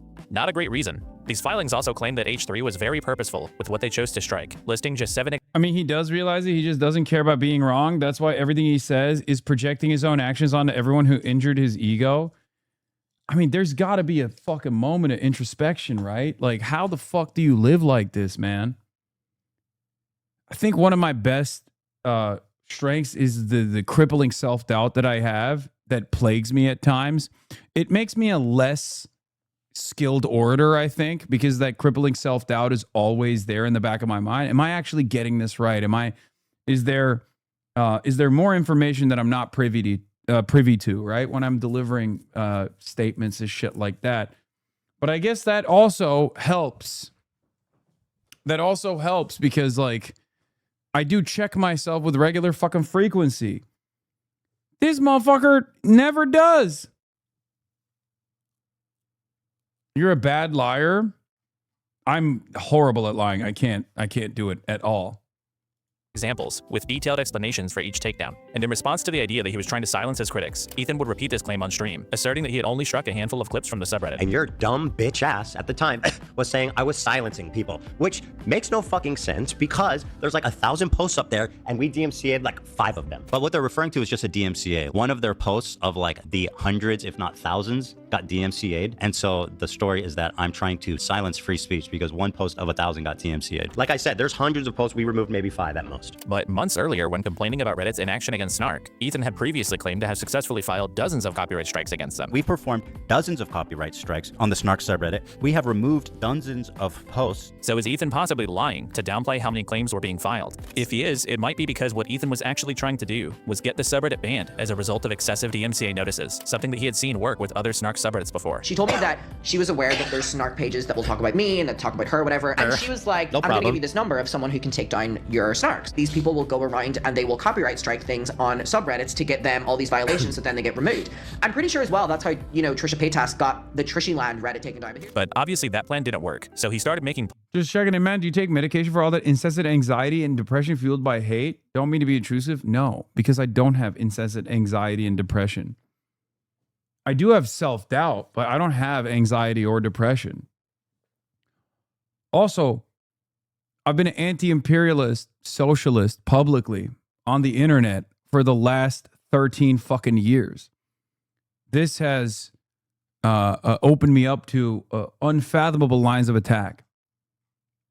Unless you're talking about the fears that I have about going to the beautiful nation state of Singapore, at which point the answer is yes. At which point, when I think about the only time where I ever have scary thoughts is when I'm thinking about doing commerce with the beautiful nation state of Singapore, only because of one guy and one guy only, a guy that lives there that has stalked me for years. His name is More Pegasus.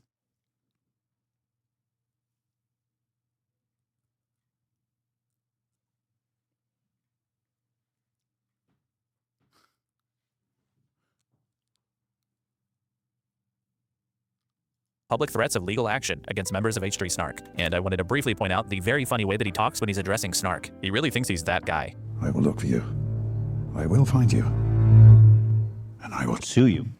He's already been granted a subpoena to obtain the personal information of prominent H3 Snark members, which he claims is just for legitimate copyright purposes. And he's threatening to dox them. It's not a dox, you dumb fuck. It's called a subpoena. Now, what happens to that information? I don't know. I literally just want to hold them accountable for copyright infringement. Court filings are all public. So if like their private information shows up there, I literally can't help it. But if you're not trying to dox them, then why say things like this? I mean, he's just openly expressing here that his goal is, at least partially, to expose the identities of these snarkers. Like anyone that participated in that sub should be humiliated, embarrassed, and exposed. If I was one of these people and had something to lose, who had, let's say, a good job or was part of an elite university, something like that, they would certainly not want people to know what they've been up to. They all have quite a lot to lose, and I will be the one that makes them lose those things. That is pretty explicit. I mean, just look at one of the letters from Ethan's attorney. Give us the identity of Snark moderators, or all of your personal info will be made public. And this letter was regarding a clip posted on H3 Snark that was 90 seconds long. It seems obvious that his primary motivation is not really protecting his property. But you know how we can be sure? Ethan previously, not even that long ago, had opened up the H3 IP to everybody, and he even gave his blessing to people profiting off of his channel. I am opening our IP to the world. If you want to cut up clips from the podcast, from our members live, from anything with me in it, go for it, man. Monetize it. I will not claim. Remember I will that? not remove. I will not do anything. Remember I mean, to that? be fair, it's basically been my policy. I don't claim or remove anything really at all. But now you're making it explicit. Yeah. He was openly encouraging people to monetize his property, even on YouTube. We opened our IP, and there are starting to be Yeah. channels who are uploading content I started noticing. and they're getting views, and I'm very happy. But Redditors, who don't profit off of him at all, he has a massive problem with his content being shared there. And the only difference between these two situations, one supports H3, the other criticizes him. You can't blanket open up your IP and then claim infringement when you just don't like who's sharing it. Either it's protected or it's not. So when it comes to H3 Snark, Ethan seems to have abused DMCA as a guise to try to silence his critics. That's it. This whole Snark controversy is really interesting because when you zoom out, it kind of gives you a lot of perspective on Ethan's character, like how he stands staunchly against involving people's families in online drama. The way that's super fucked and twisted about it is how they go after people's families. Except when he does it, or how he hates defamation and considers it harassment. One of them fabricated a post. That's defamation. Except when he does it, or how he thinks Snark is evil and should be wiped from the internet. I'm against Snark subreddits. I stand opposed to all Snark subreddits. Wow. Except when he uses it. Yeah, this is Ethan's web browser back during his fallout with Trisha Paytas, and you'll notice Ethan is a frequent visitor of Trishyland. Trisha's Snark's. This public prosecutor Singapore has a Twitter account you could follow so you can see your very valid fears impacting your business. Government legal advisor, Attorney General's Chamber Singapore. Government legal advisor, public prosecutor, drafter of laws. Visit our website. Wow. That's good. This is good information. Thank you, chatter. I look, for the longest time, I have loved the nation state of Singapore, and I will forever love the nation state of Singapore and its laws. Of course, one of my biggest, one of the things I love about the beautiful nation state of Singapore is, of course, its many ports, and its interest in keeping the Strait of Malacca open for business, open for my business.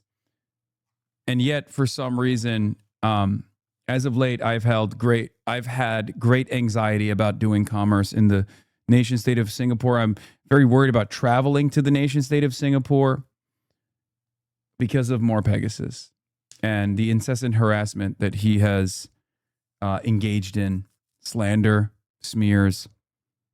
I'm talking about billions of dollars of commerce, okay? Billions of dollars of commerce. By monitoring recent activity in your coverage of Singapore Strait in the city of Batam, I've been able to lock down several contracts in the region. Thank you, sir. Yeah. And of course, this is a massive community that also love utilizing the ports, the many ports, the beautiful ports in the nation state of Singapore. Except for one man who has made our experience, this entire community that is famously business-minded and is a fan of doing commerce and doing trade with the nation state of Singapore, we have felt worried about continuing our future business with the nation state, potentially billions, if not trillions of dollars of assets moving back and forth.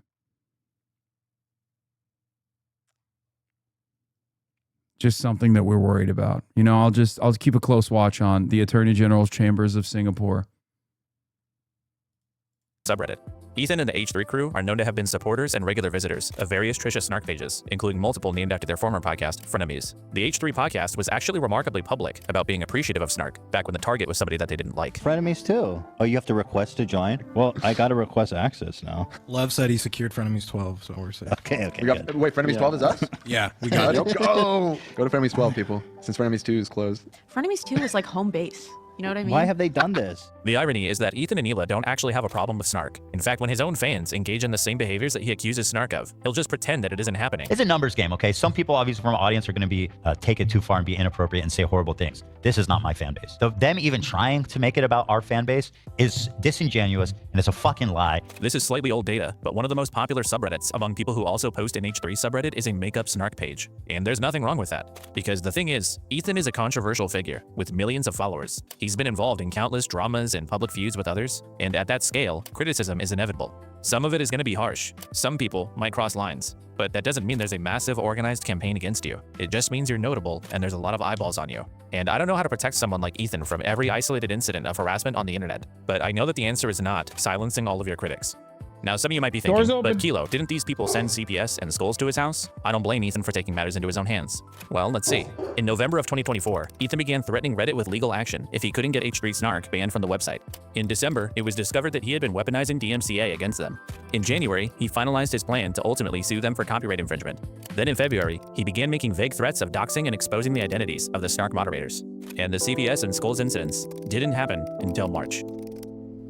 So I'm gonna skip the CPS stuff, and let's get to let's speed this up a little bit because I want to see his lawsuit arc, and I also want to see some of these other villains that I apparently have that many of which I have heard of, at least tangentially know of, and some I do not know of at all. Really got me. It's the stated malicious intent to steal. And I suggest you all watch it through other people as well. If you enjoyed not giving any views to that terrible video, follow, subscribe. A lot of people have been wanting to watch this without necessarily supporting Ethan Klein. So Ethan is targeting people who maliciously reacted by openly stating that they wanted to avoid supporting his channel. And to a lot of people, that makes sense. Go after the people who were trying to harm your channel. But the problem is that both legally and logically, the concept of a quote malicious reaction is kind of fucking incoherent. So legally, any focus on malice in a copyright lawsuit would be a misapplication of copyright law. In US Oh my God, it turns out this static fucking PNG was right. It turns out that's precisely what a judge, a real ass judge, saw and decided. Wow, it turns out this static PNG knows how to fucking read and has a working brain. Lo and behold, everybody, you can't issue a copyright suit while simultaneously claiming that the content itself is transformative, but not in the direction that you fucking wanted it to be. Wow. But I thought all of these weird, perverted legal guys, fake lawyers, law, especially when arguing, were right. I thought Asmongold was right. It turns out they were fucking wrong. Because remember, this video came out before the Denims, the Denims lawsuit ended, which has not even ended. As a matter of fact, it's still ongoing because Ethan wants to foolishly appeal it for some fucking strange reason. He hasn't gotten enough.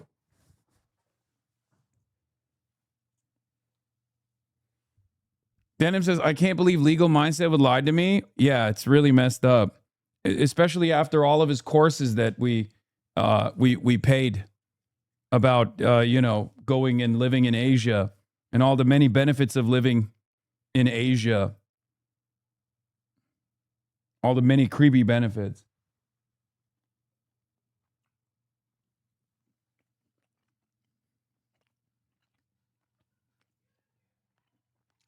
I'm just a big city lawyer.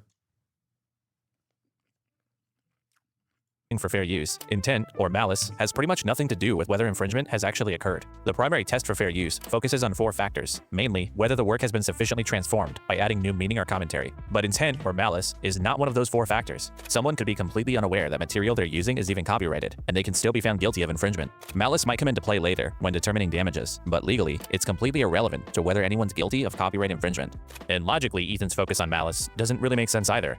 Look at it this way. If somebody steals your property, whatever they say they're doing isn't really relevant. If someone steals a bike from your front yard and rides away saying, "It's okay, I'm not stealing it, I'm just riding it," They're still stealing your bike. They're receiving all the benefits of theft, and you're experiencing all the harm of it, regardless of what they said they were doing. With React content, it's the same thing. If you watch someone's entire video on stream, you've taken their content and given your audience a version they can watch instead of the original. Whether you say, I'm stealing your viewers, or you say, I love this creator, doesn't change what you're doing. The only thing that matters here is whether or not your coverage adds enough to the original video to make it a fundamentally different product, which would mean you're no longer stealing. And furthermore, everyone who reacts to an entire video on stream with minimal commentary knows that that's what's happening. They know their audience is watching through them instead of going to the original. That's not a secret, that's how the genre works. So if somebody knows they're stealing viewers and they choose to do it anyway, isn't that literally the definition of malice? So then what's the difference between what these 3 women did and anyone else who gave a low-effort reaction to the content nuke? Well, materially, there isn't one. All of them willfully chose to deprive Ethan's channel of potential viewers. The only difference is Denims, Frogan, and Caseytron said those words out loud. I do want to briefly point out that I'm not even really sure that Denims or Caseytron did in fact openly state an intent to steal views. I know Ethan's convinced everyone that that's what happened, but look at what they actually said. Denims responded to a chatter saying they wanted to watch the content nuke through someone else, and simply confirms that she is in fact going to react to it, which isn't really malicious. At the end of the video, she makes the comment from earlier. If you enjoyed not giving any views to that terrible video, follow, subscribe, etc. That's not really malicious intent either. The video is already over, and it's simply an acknowledgement that some people were there for that reason. Same thing with Caseytron. A lot of people have been wanting to watch this without necessarily supporting Ethan Klein. That's not really a statement of intent, it's just kind of a fact. And that's all she said. So is this really them saying they're trying to steal Ethan's views? I'm not really convinced of that. They seem more like statements of awareness about the market for boycotting Ethan Klein's channel. But let's leave that aside. Let's say these were explicit statements of malicious intent. There's another creator who Ethan is not suing who did the exact same thing. XQC proudly admitted that he is stealing Ethan's content during his reaction. I actually admitted watching it. I admitted watching it. People think reacting on stream? No. Watching. I'm not reacting to this. I'm watching this. What about it? If Ethan actually cared about lazy React content, XQC is a prime example of somebody he should be going after. He reacted to the content nuke in full with minimal commentary. He's got a massive audience, and he's openly admitted he doesn't care about intellectual property. To Ethan. So in that regard, do you care at all about like IP or copyright? Does that matter to you? No. It doesn't matter. Well, if flat out doesn't. During that same debate, Ethan specifically called out XQC for using deceptive thumbnails, taking the original creator's thumbnail and slapping his face on it to confuse audiences and siphon views. The fact that you're using the same title and the same thumbnail is so parasitic, it's so shady. You are only doing that to siphon off views and confuse people. There's no other reason for that. But that's exactly what XQC did with the content nuke. By Ethan's own standards, XQC should be the first person he would go after. But when he watches him proudly admitting to stealing his property, he has only nice things to say. I'm not reacting to this. I'm watching this. What about it? And listen, I respect it, man. I acknowledge you. We hear you. I acknowledge you as the king of this shit. So is Ethan just a pussy who won't go after someone that has the money to fight back? Yes. Yeah. But more importantly, the shows that... But also, he knows that XQC plays a formative role in the harassment. He knows Asmongold plays a big role in the harassment campaigns because Ethan's audience is dwindling. But there are a lot of much larger and much more insane audiences out there who will participate in the harassment of all of Ethan's enemies, which is precisely the reason why he never chose to sue like Asmongold or XQC, because he doesn't care about receiving negative pushback from their audiences. He actually welcomes the fact that they did this dog shit react in a way that wasn't transformative at all. But he didn't care about copyright at all. That wasn't the point. He just wanted to punish people who made him feel bad for criticizing him. The lawsuits have nothing to do with malice or lazy React content or protecting intellectual property. This is just a targeted attack on specific people that Ethan doesn't like, which is not really what the court system is meant for. And of the people Ethan is suing, Denims is the clearest example of just how bad faith he's being here. I mean, Ethan spends his entire announcement video talking about the harm of lazy React streamers, like people who walk away from the video and leave it playing. The problem seems to have only gotten worse. You have people like Hasan Piker paving the way of fair use with what's known as chair reacts, when Hasan gets up, disappears for an extended period of time, and leaves the video. You want to know what the craziest thing is? He's literally defended my reacts to XQC and said at the time that I engaged in the most transformative reacts that he had ever seen. Bro, there's literally just like pre-Fallout, post-Fallout Ethan. Every single thing Ethan Klein said about me before he chose to believe that I hurt his feelings and turned the entire internet against them.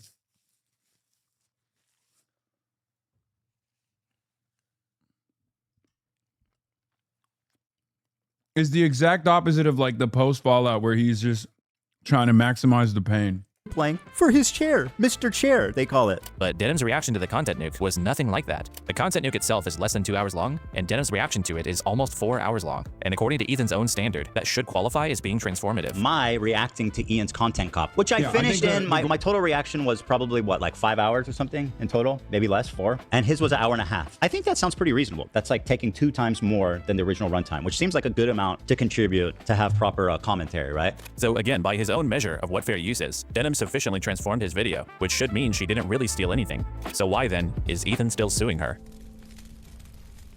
Ethan had a problem.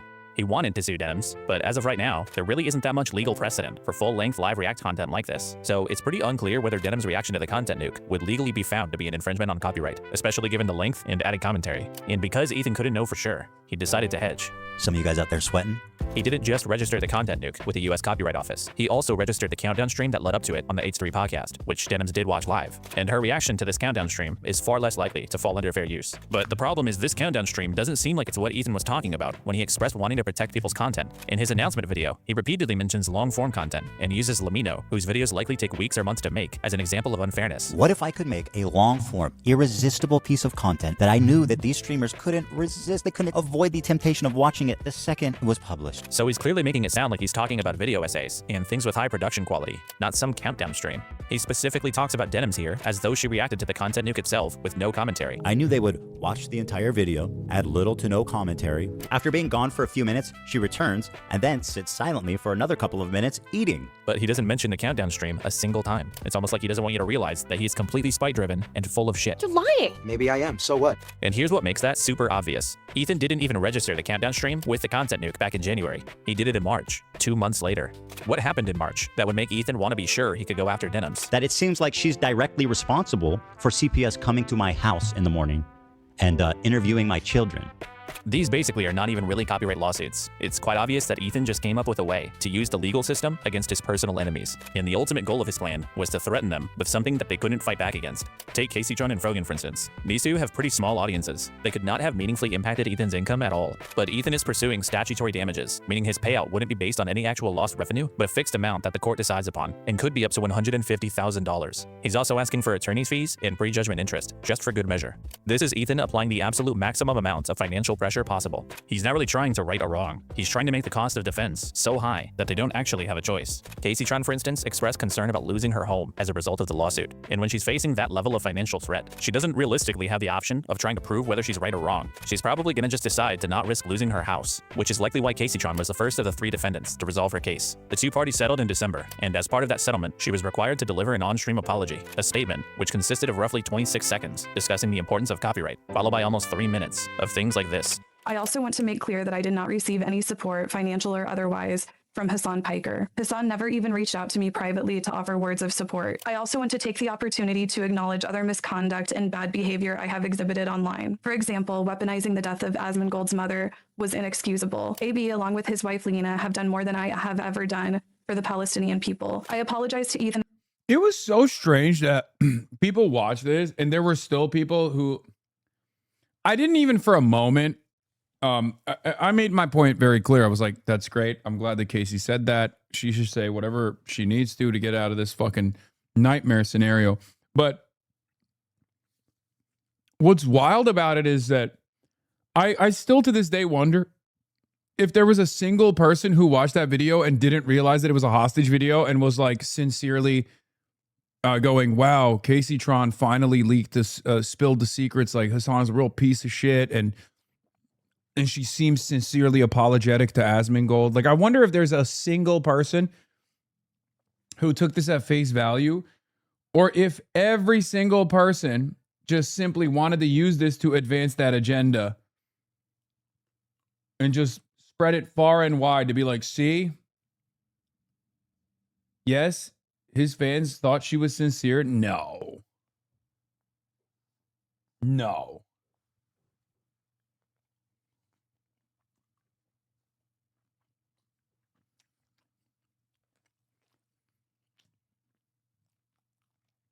And Hila personally, I have said extremely mean and cruel things about both of them. I also want to acknowledge the pervasive problem of anti-Semitism in leftist spaces.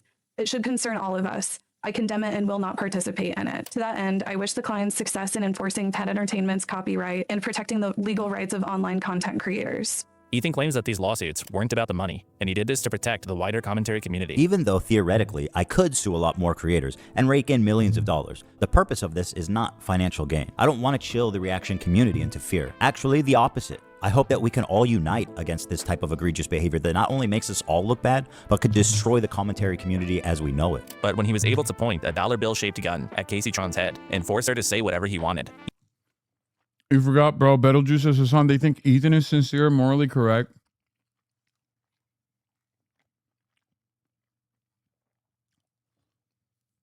The Hasan didn't help part was taken seriously by literally everyone online. I don't know. I don't know if like people see, that's what I mean. I don't know if people actually took that seriously or if they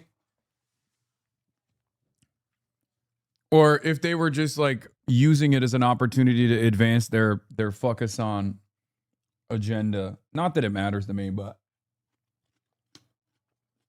the fans think you dropped the Noah Samson lawsuit as goodwill. What do you mean they think it's sincere? Oh my God.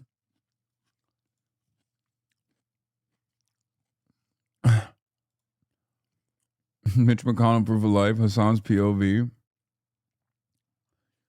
I don't like that you guys are sharing my sexy ass boyfriend's photos from the hospital bed like that. Even his intellectual property became an afterthought. He was almost exclusively interested in humiliating her, sucking up to Asmongold, dunking on Hasan, and otherwise just trying to win his little interpersonal online battles. Oh, and then boldly fucking lying afterwards that he had sympathy for Casey Tron and that the apology was genuine. I think ultimately her apology was heartfelt and sincere. You would have to be a total idiot to actually believe that. It's incredibly. Yeah. By the way, now there's even further evidence. I can't say how much I know, but everyone now knows that that apology was forcibly written by Ethan Klein, considering that with the Noah Samson lawsuit, we found out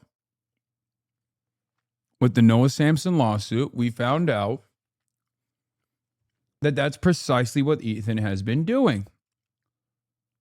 So if you had any opinion that this was like a sincere apology, then now you know Ethan has been doing this, advancing lawsuits, and then trying to.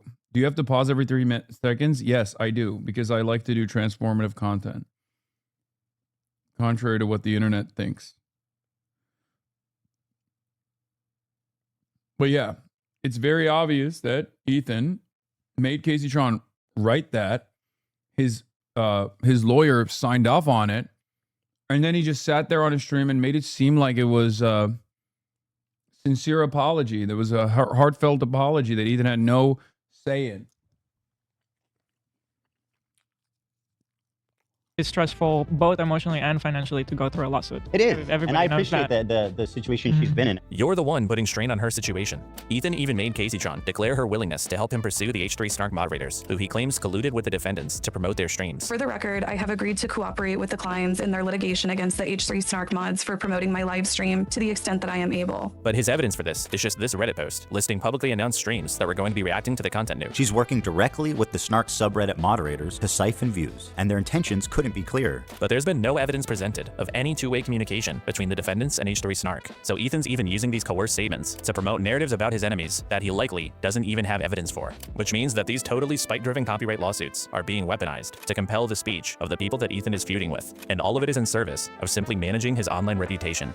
And even if you hate Hasan and Denims and all these people, what Ethan is doing here should repulse you, because it's extremely clear that his announcement video, the forced apology, his acceptance of the apology, this entire situation was a lie. And he lied because Ethan knows what he's doing is fucked up. He knows it's wrong to abuse the court to litigate personal grievances. So he has to pretend to be doing it for some greater purpose. I mean, people don't like injustice, and we all see this, and no, it's not right. I hope that we can all unite against this type of egregious behavior that could destroy the commentary community as we know it. Ethan, don't settle. Bleed her bank account bone dry. That's not my intention. My intention is just to obviously stand up for what's right. But that's obviously not what's happening. None of what Ethan is doing will help the React community. These cases won't establish any helpful legal precedent, and he's not even setting a social precedent against blatantly stealing content because he's letting the most long-time egregious offenders off the hook. The precedent that Ethan is setting is that wealthy creators can use the threat of litigation to suppress the speech of people they dislike. And despite Ethan claiming he wants to avoid a chilling effect, I don't want to chill the reaction community into fear. This will establish a totally different kind of one. Spite-driven lawsuits like this threaten the entire foundation of online commentary. Healthy internet ecosystems thrive on creators engaging with each other's work. Commentary, criticism, live reactions, whether positive or negative, these things expose audiences to new creators, generate more content, and keep the space dynamic and interesting. Creators respond to each other, build off each other's ideas, and issue criticisms. But weaponizing the legal system over personal beef undermines all of that. And Ethan knows it. That's the reason he's doing it. Maybe if there were a legitimate standard that Ethan was trying to correct, then I could get behind him. But that isn't what's happening. He didn't go after everyone who actually stole his property. He didn't go after people who meaningfully affected his income. He didn't even go after the people who actually set the current standards for the thing he claims to be concerned about. He went after 3 small-scale creators that he hates. And he's using his vastly superior wealth to force them to say whatever he wants, attacking his enemies, making political statements they likely don't believe, and humiliating themselves publicly, all while lying to your face about what he's actually doing. And the thing is, it doesn't matter whether Caseytron is a good person or whether she said shitty things about people. It doesn't matter what Denims or Frogan have done in the past. What matters is whether you think someone with money should be able to abuse the court to silence their enemy's speech and expression, because that is the standard Ethan is setting. Not a standard about transformation, not one about protecting intellectual property. It's just the standard of don't piss off Ethan Klein. And if you're not disgusted by that notion, you should be. Ethan would be. In this country, we value free speech. And what It's a bizarre Israel-Palestine analogy. Yes. No, it literally is. It's verbatim. It's 1 for 1.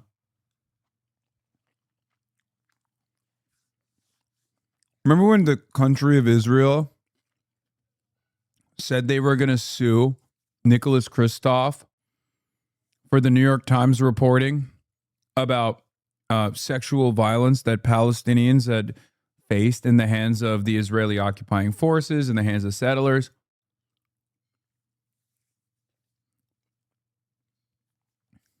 They also went as far as to say, first, we're going to win in the court of the public court of opinion. Then we're going to win in the court of law.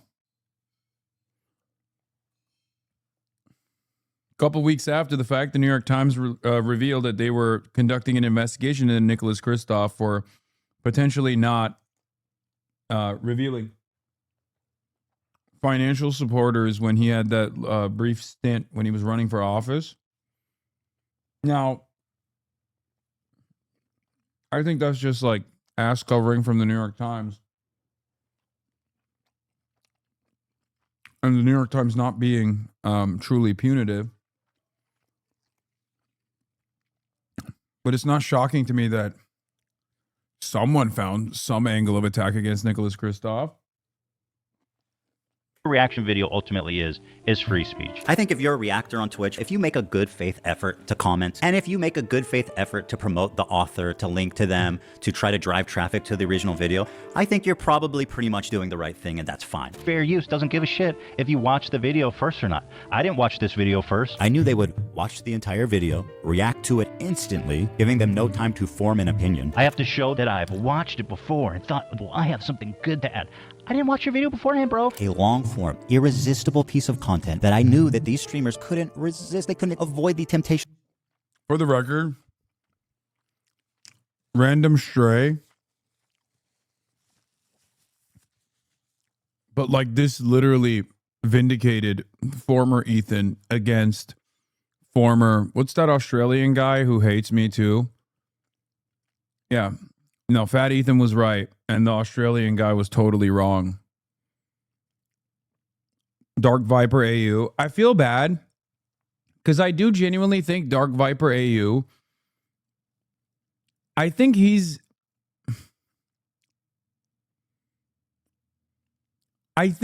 like kind of lost in the sauce with the React content, and I think he gets like super hyper fixated on stuff. But by and large, his politics seem far better than any of these other freaks. Like he just got too passionate and too emotional, while also simultaneously being kind of wrong about the issue. Like maybe he's morally right if he thinks that like React content is just like complete theft, right? But he was just legally in the wrong. And because he was just a little bit too passionate about it, he just said, how come you still do chair reacts? I love chair reacts. It's my favorite. I always do it famously.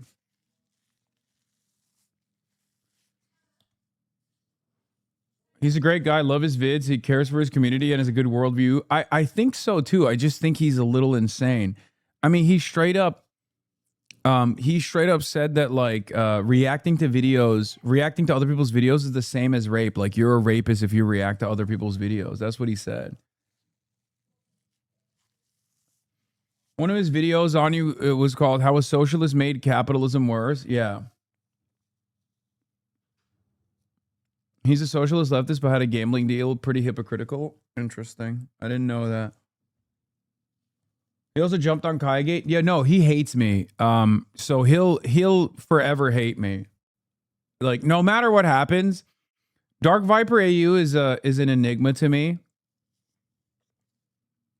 because he's so interesting. Because I think out of all of these people who hate me, he genuinely has like social democratic values. He is like legitimately a progressive person. I think he's just fucking nuts about React.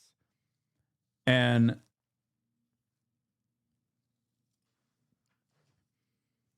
not only is he just nuts about Reacts, I think he's just very passionate, and he will be a forever enemy of mine, despite the fact that, you know, I think worldview wise, we're probably far closer to one another in the way that we see the world than many of these other guys like Asmongold and shit.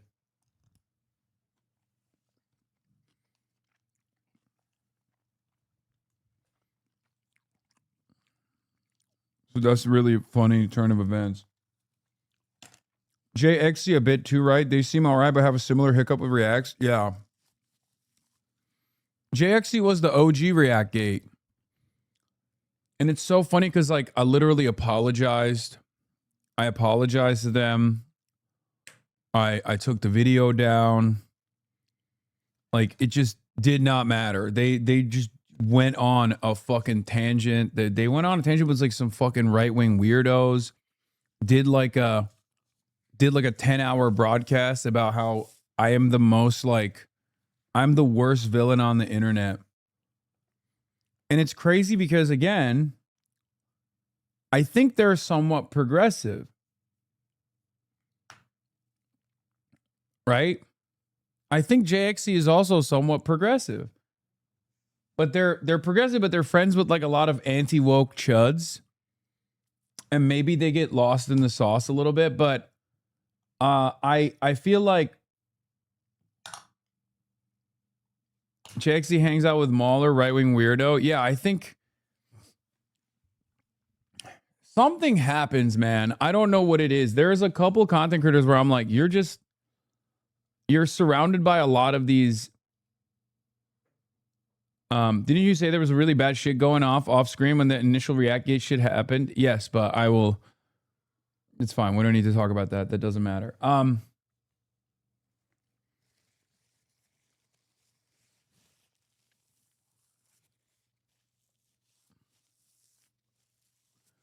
Progressive has lost its meaning like anti-Semitism. Agreed? No. When I say these guys are, like somewhat progressive, I mean it. Like I think they have relatively progressive worldviews, like that. While they have, like they would just as easily have been in this community, right? That's the way I see it. Like they could have just as easily been in this community, but maybe they have like a couple chuddy friends and they just like developed so much animosity towards me that they find themselves constantly on the other side. Find themselves constantly on the other side of these sorts of arguments. Another legion of villains. I really thought that by this point they would have given up.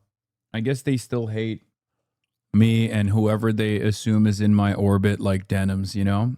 Even though these are content creators in their own right.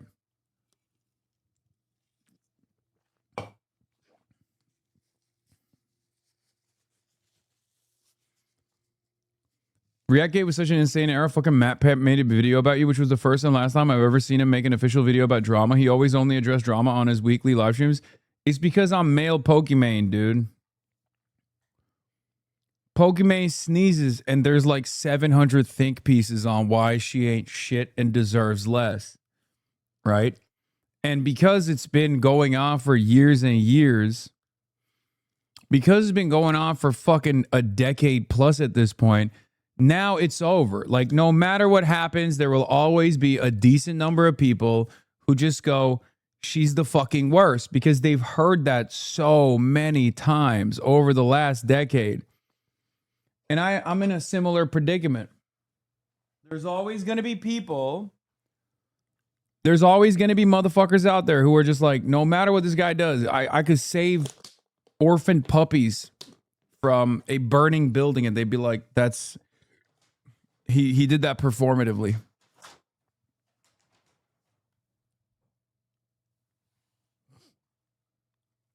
Yeah. Call me Piker Main or Pokey Male. Of watching it the second it was published. It's speech, bro. I don't need anyone's permission to say anything. You can't just say whatever you want. You can't just say, I'm in favor of genocide. You got to watch what you say. I'm not standing by this shit anymore. And I'm going to call out people like Brendan, too, because this is just bad for everyone. And it's especially egregious considering the hypocrisy of the whole free speech thing that these guys apparently love so well. Free speech? You go to free speech. Shut up, dumbass. You're shutting down criticism and you're pretending like it's a copyright issue. It's not. It's fair use. It's protected speech. This isn't a free speech issue. This is people are fucking getting way too comfortable slandering and saying whatever they want about people online under the guise of free speech. There's lots of videos shitting on me on the internet. You know, I wish I could just delete them. Look, see, this is what I mean. Cry me a river, Zap Boy. You will always be the heel of the internet. Does it seem like I'm crying? I don't give a fuck. Look, more often than not, you're going to find yourself on the wrong side of issues. That's my point, right? If your entire fucking worldview revolves around being like, I fucking hate Hasan, you're going to end up being on the fucking wrong side of issues.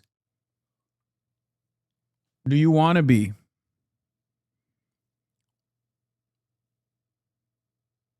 Analysis should not be compelling, just factual. This piece of shit, small head. Does he have a platform? How's the subpoena? Yo, small head, you gauge.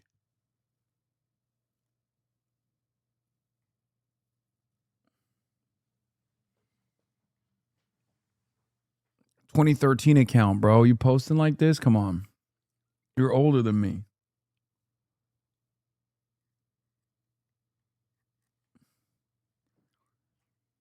It's ironic because I was just talking about how positioning your worldview around like hating me is always going to put you on the wrong side of issues. You know what I mean? And you just showed it. Frank Miller's goated. He served the movie industry script of a platter. I'll design it. Give me a prompt. Northern Iberia or Celtic blood is a good choice. These are words that want to debate you. You won't even debate you. They'll barrage you with emotional, intense vitriol. Like everyone who debates usually does. Debates devolve to dick measuring contest. Thank you for sparing your favorite content creator of the humiliation of having to actually defend their ideas against someone who knows more than they do.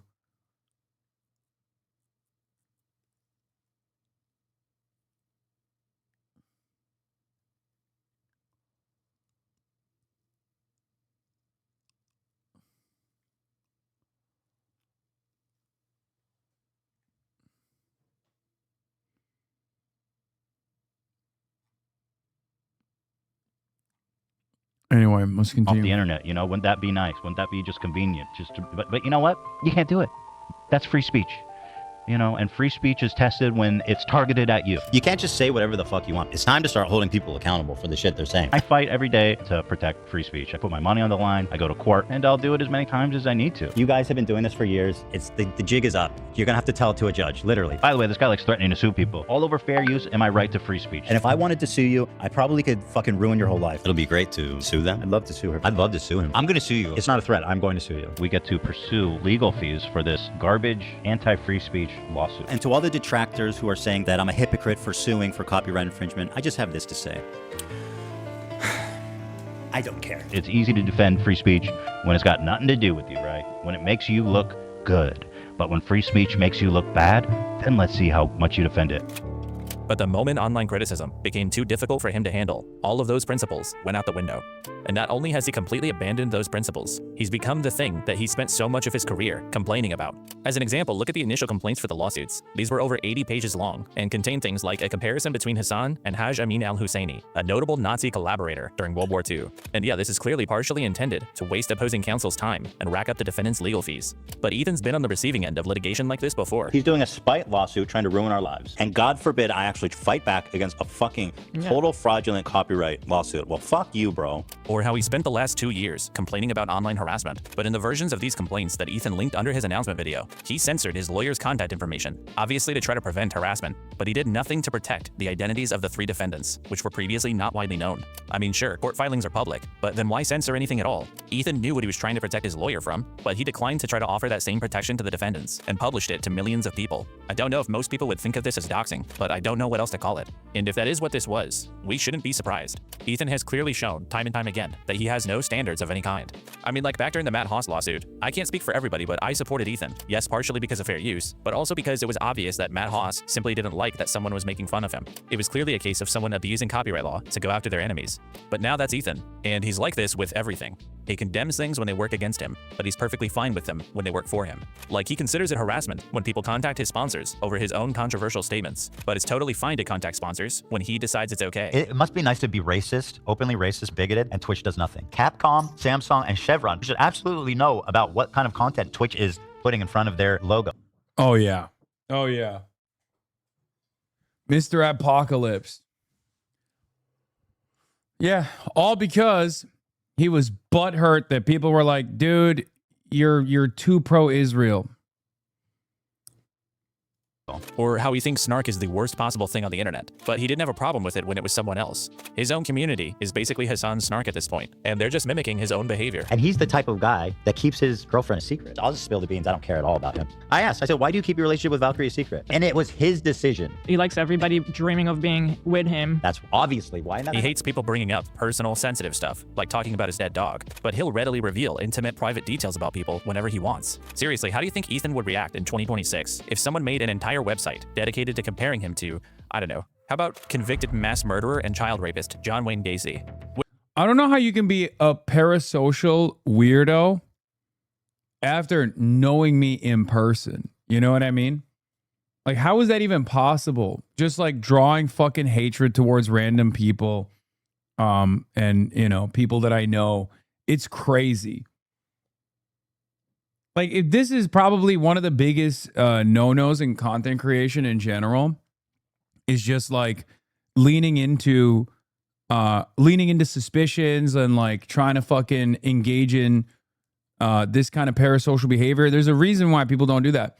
And it's crazy that he's just like full-fledged, full dick went into it. I guess, yeah, it's the same as stalking exes. You're not wrong. Which I did do, by the way. So I guess we'll see.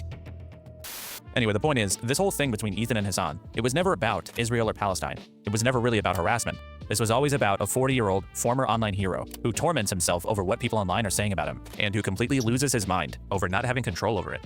He's been losing subscribers and obsessively coming up with massive conspiracy theories to explain why, instead of facing the obvious, which is that he pretends to be honest and stand up for things. But he's a giant crybully whose only principle is self-preservation, and he'll sell you any lie that he can to try to uphold it. Which makes Ethan a fucking Weaselly little liar, dude. A fucking Weaselly little liar, dude.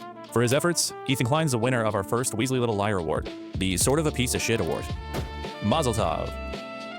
So you'd probably think that vexatious lawsuits, lying, doxing, and harassing smaller figures into silence would be met with widespread condemnation online. But actually, Ethan is surrounded by a gang of similarly dishonest creators who've been clapping like seals at somebody who has the time and the money to go after Hasan and his orbit. These people have a variety of motivations. Some of them are clout hungry, some of them feel personally slighted by Hasan, and some of them are perhaps just mentally disabled. But all of them deserve to be recognized for helping usher in this new online meta where there are no standards of behavior whatsoever, as long as the person on the other side is named Hasan Piker. Time for the awards ceremony. Let's take a look at Cameron F305. This is one of the craziest videos because this motherfucker made a 4-hour video after being a hater of mine. And I guess it got to such a degree in the commentary sphere that he was just like, I'm done with this. I can't deal with this shit anymore. I have to fucking unload into all these other dickheads. Because, like, once again, dude was in Destiny's community. No conversations with him whatsoever. Don't know him at all. Didn't know that he existed.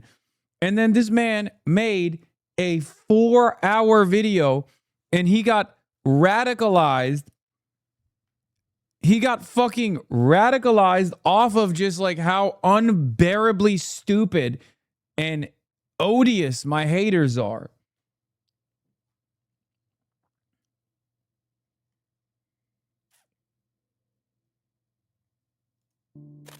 Hey there, folks. I'm your local content cop. I make sure everyone's content is up to par. Cameron F305 is the owner of an up-and-coming commentary YouTube channel. He's 21 years old, he has around 80,000 subscribers, and he's the smallest online figure in this video, but he's also one of my favorites. Cameron is somewhat well known for various interpersonal online dramas, most of which stem from his time working for...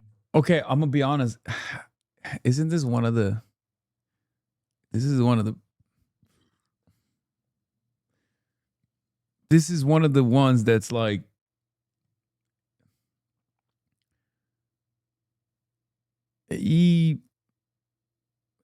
Anyway, we'll see. We'll free see. on an offshoot of the highly dysfunctional video game I project don't want to Android mistake Simulator it. as a music producer. After departing that project, Cameron would go on to produce his own music, inspiring the hearts and minds of probably at least one person, somewhere. I need you to run. I'll run right back to me. I'll run right back to me. That song is incredible. But Cameron would gain much more notoriety in May of last year after releasing a pair of hit pieces on iDubbbz. Now to me, iDubbbz hate content has been done to death. He's just an easy and safe target, and everything to be said about him has already been said. So this type of video is just kind of soulless and lazy. But Cameron will happily take that low-hanging fruit. He capitalized on the recent content cop videos on Ethan by parodying the series and turning it around on iDubbbz. Except it's not really a parody because he's not satirizing it or making it funny, he's just copying it and doing it worse. iDubbbz, you're a piece of chat. Please log off the Ethernet. Oh, come on, Cameroon. You're just mad that iDubbbz doesn't say the naughty slurs anymore. He's very mad.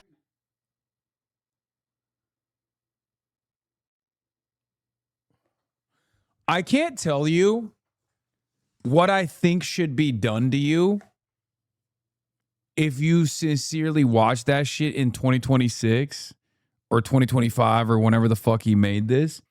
I'm thinking it, but I can't say it out loud. But I do think that, you know, I think it should be illegal. It should be illegal to be a guy who enjoys that.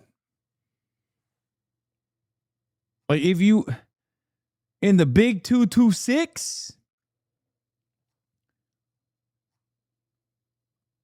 bro, LARP tubers are in right now. Cringy.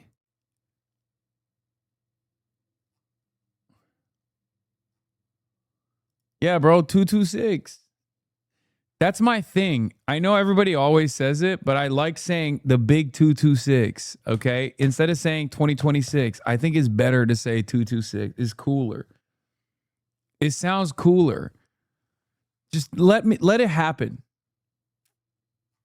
Mature now. I think you need to grow up. Yeah, both of these videos are pretty fucking terrible. They're like exactly what you would expect from someone making an easy, lazy hit piece on a guy who's already widely hated. You can make mistakes and grow from them. That's fine. But don't make that your entire fucking personality. And even if you don't resonate with it anymore, don't shit on people who enjoyed your old content. You come off as disingenuous and extremely fucking annoying. Yeah, it's just fucking whining about the same shit everyone else has already said about iDubbbz. But somehow there are still a lot of people out there who will endlessly consume brainless content like this. So these videos actually did pretty well. Cameron earned over 1 million views on the first one and several 100,000 more on the follow-up. The success of these two videos helped Cameron work his way onto H3's radar, and he received a shout-out from the big man himself. This dude put in so much more effort than Ian. Holy fuck. Anyway, check it out. It's really good. Good watch there. It isn't. From here, Cameron would start to very shamefully act like an Ethan Klein cheerleader and desperately try to get his attention and approval. Fucking Ethan is going demon mode right now, and I love it. I love petty Ethan, dude. I love petty Ethan. This is great. Ethan, Dia, if you're watching this, can you shoot me an Instagram DM? I guess I can ask him after, but... Will Smith is one of the most famous cucks.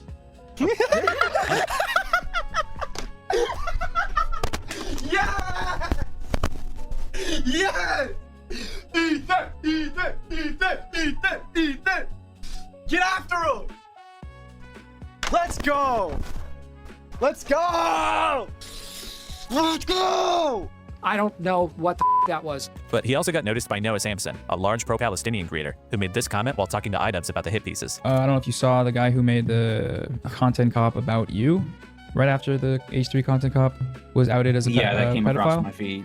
Was outed as a child rapist. Cameron very strongly objected to Noah's comments, claiming that it's a baseless accusation, and he started desperately trying to further latch onto Ethan Klein by threatening to join in on Ethan's existing defamation lawsuit against Noah. But the problem for Cameron here is that it isn't really outright defamatory for Noah to have referred to him as a child rapist. We're not going to dive too deeply into the story today, but the general gist of it is that Cameron is accused of meeting up with a 16-year-old girl when he was 19 and having a series of strange and inappropriate interactions with her. On one occasion, she claims Cameron demanded that she kiss him before he would let her out of his car, and on another, he allegedly picked her up to try to forcibly perform oral sex on her. He got handsy, told him to stop multiple times, told him I wasn't interested in oral, gave him a bunch of reasons why I didn't want to.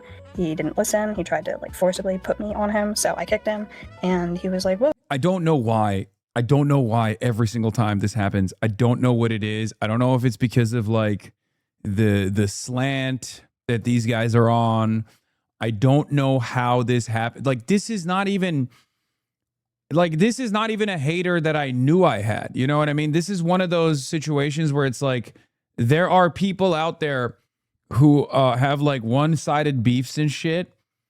And I don't even know that they exist, but then it just comes out that they're literally just straight up every single time this happens. I don't know why. It comes out that they've they're like a sex pest, or they've done like pedophilia.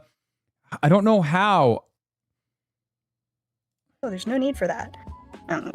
That was a whole thing. Now, it would obviously be impossible to definitively prove one way or another if Cameron is guilty of what he's accused of, but I will say, the story of his accuser has remained consistent and is supported by evidence she's provided, such as location data. But I think the strongest evidence there is against Cameron is that when responding to allegations against him, he has repeatedly chosen to lie, numerous times. If you want to get a more detailed look at the allegations against Cameron, as well as his overall pattern of dishonesty in responding to them, check out this video by Morale that's linked in the description. This video doesn't cover absolutely everything, but it does give a pretty solid overview of Cameron's pattern of lying. Some examples of the behaviors that Morale outlines include faking Discord logs, changing his stories over time, and on one occasion he seems to have even manipulated a police report to damage the credibility of another one of his accusers. While I'll keep the individual's name censored, you can see he's labeled as a black male born in 1987. I'm not sure if this is Cameron's roommate or another tenant of the apartment complex or someone completely unrelated, but it's not about Krexa, and Cameron knows this. To summarize, Cameron lied about what the report says, he lied about how he got it, and he lied about who redacted it. And he did this all to make someone accusing him of abuse look mentally unstable. There's a very awesome interview with Aiden Underground where Cameron is being asked to produce an original, unedited audio recording of a call between him and his accuser, and he spends like 30 minutes coming up with the most insane reasons to not have to show it. Because you took like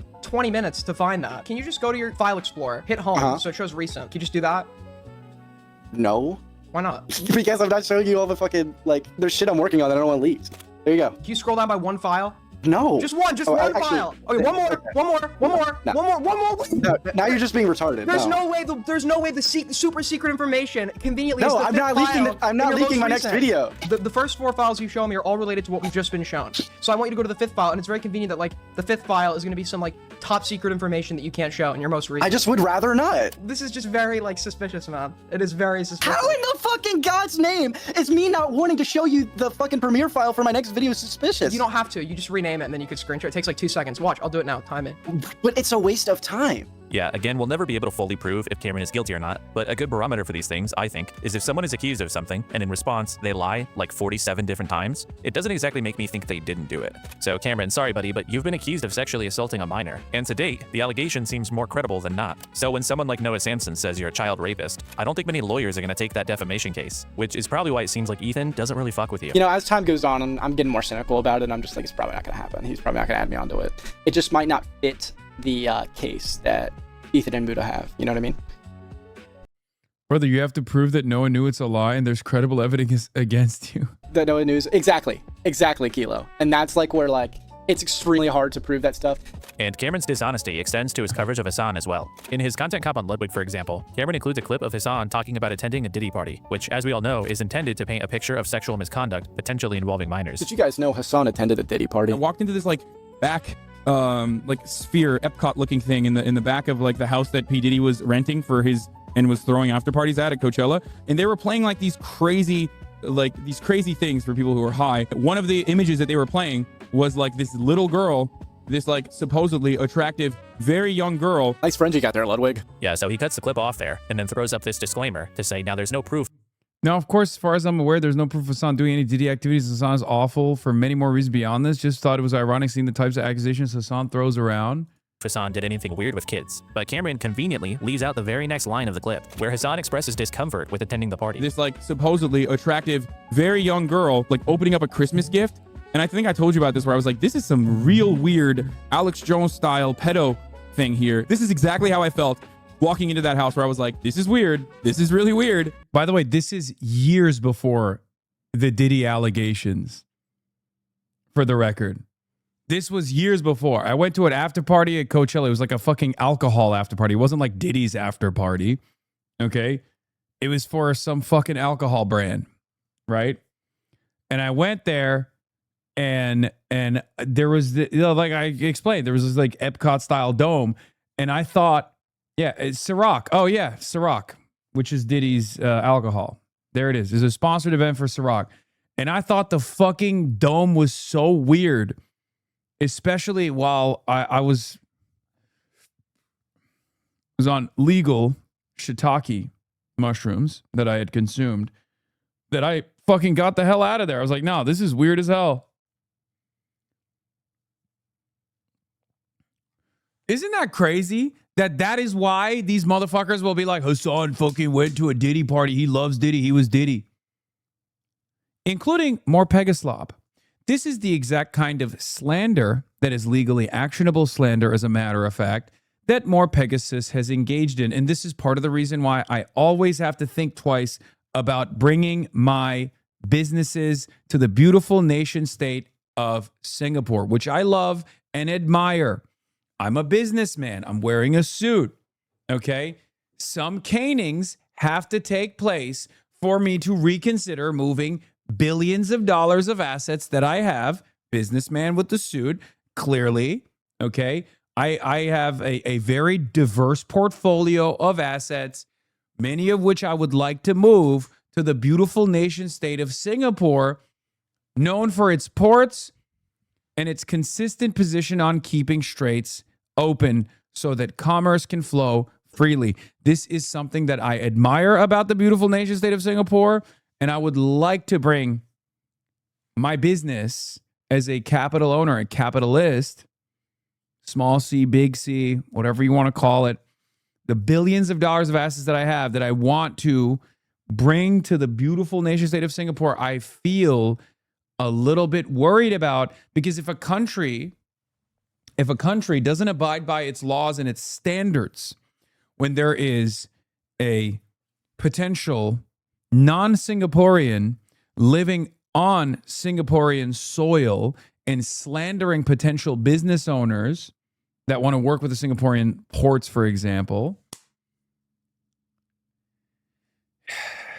I worry, and I can't believe I'm about to say this, I worry if they can't follow the law about cyber stalking and harassment and slander, I think to myself, will they follow the law and protect my capital and my assets?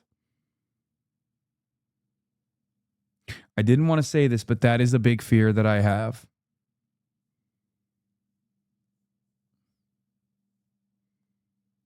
I'm currently, as it stands, holding back my import-export desires from the beautiful ports that cross through the Strait of Malacca and pour into the nation state of Singapore. And it's a fear. It's a prudent financial decision as it stands currently. We will reconsider this community of import-exporters.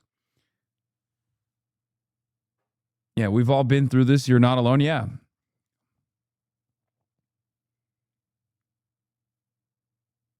Singapore is a place you shouldn't mess with, probably. What? Baby, this is not a great move, Hasan. We literally do not need you to do this. What are you saying? I love Singapore. Everyone here looks really, really weird. And when confronted about this blatantly dishonest clipping, this is Cameron's defense. Why did you cut context from the Hasan going to a Diddy party? He said he left when he saw that. I wasn't accused, like, that doesn't... I'm sorry. What context did I cut out? You don't show the full clip? Of course I don't show the full clip. You think I have time for that? It was like a 2-minute clip. My goal for my videos is always to put them to like 30 minutes. You think I'm trying to like have the full thing? You could go find the full context yourself. I see. So it's okay to lie in your videos. From a clip from fucking 2019? Who the fuck's gonna find that? Because when you really think about it, it should be the viewer's responsibility to go figure out what the truth is on their own. Amazing. I mentioned earlier that Cameron was one of my favorite subjects in this video, despite him being a bit irrelevant in the grand scheme of things. And it's because he's a great case study for how just soullessly hating on Hasan and his friends can bring you overnight success, even if you're just a deeply weird little freak like he is. These days, Cameron spends his time constantly asking his audience what he should make next instead of coming up with any original ideas, and then just making more shitty content cops, despite having previously stated that he wasn't going to keep doing that. He's lied about serious accusations to protect himself, lied about Hasan to gain favor, and built his entire presence on being an opportunistic rat. And for that, it is kind of crazy that this is a dude who has like forced himself allegedly upon a minor, cutting very important context from a clip to claim that I was a participant in a Diddy party. Like a knowing, willing Diddy party enjoyer. Like, brother, you're a fucking pedophile. Like, what are you talking about? Cameron F305 remains a Weaselly little liar. The possible child rapist award goes to Cameron.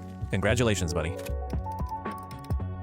Hasan is a political streamer, the most popular by far, and look, I'm not someone who claims to be very knowledgeable about politics, but even to me, it seems like he has some pretty crazy takes. Willie Mack is a large commentary YouTuber with over 200,000 subscribers. He has an established presence in the drama sphere for making somewhat useful and accessible breakdown videos on new internet stories and controversies. Willie's most recurring topic for the last few years is Hasan Piker. In fact, since October 7th, a third of his videos feature Hasan in the title or the thumbnail, and he routinely gets mentioned in other videos that don't have anything to do with Hasan. This guy's obsessed, unhinged even. Now, I'll be fair, Willie's videos on Hasan, they're not that terrible. I mean, they're not good, but occasionally he can make some halfway decent points. But his main criticism of Hasan essentially boils down to inaccuracy and misinformation, which unfortunately doesn't really hit quite the same when you realize just how unreliable of a source Willie himself has become. Demonstrating Willie's ineptitude across all these Hasan videos would probably take us hours, but thankfully for us, Willie and Hasan debated this very topic in November of 2023. Now, for some reason, a lot of people consider Willie to have dominated this debate, but I watched the whole thing again recently, and honestly, he comes across like there's something wrong with him. Willie spends the first like 10 minutes of this debate whining that Hasan didn't watch his video on him, as if that somehow makes Hasan unprepared for the conversation that is about himself. You want to debate about a video you didn't even watch? Give me the fucking takes and we'll talk about it. You're going into a topic you don't know anything about. The topic is me. This is the other part of the Hasan derangement syndrome, though, where like people tune themselves up. Like, I could just like ritualistically humiliate a person, right? Absolutely fucking destroy them. And as long as like the same communities get together collectively and decide that I was destroyed, they'll just keep pushing that narrative over and over again. And people will be like, yeah, remember when this guy fucking owned you? And most people don't watch the content. Most people don't actually watch the debate. Most people don't actually think critically at all about it.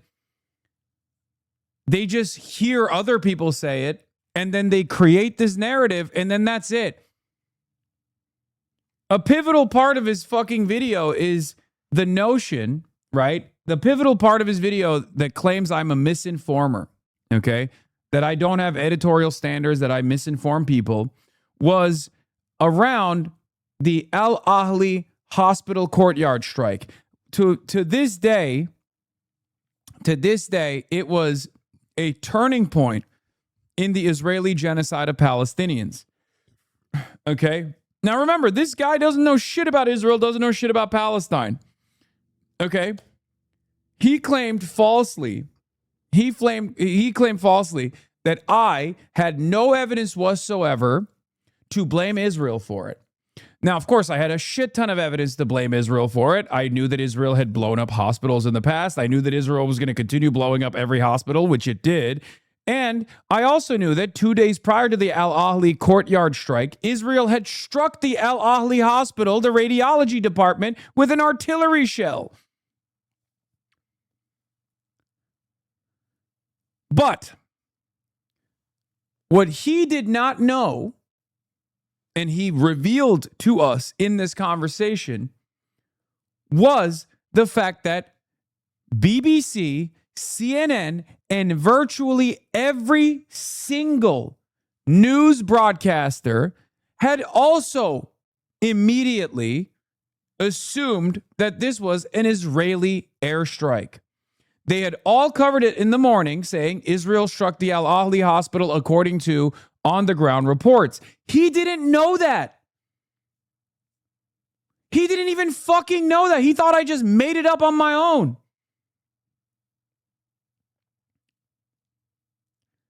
Isn't that fucking crazy?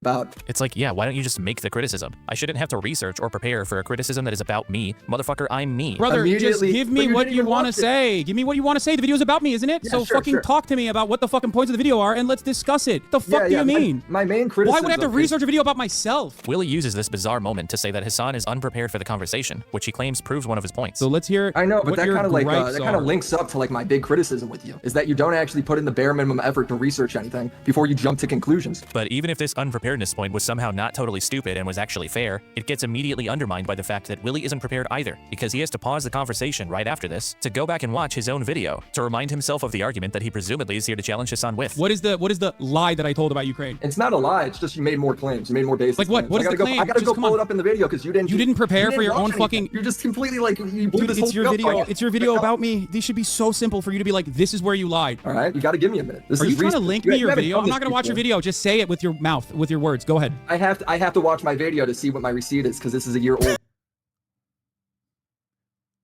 Big chunks. I want to remind people that big chunks of the internet watched this entire experience or they probably didn't watch it, let's be real, but went along with the notion that this was a shellacking that I received. Okay?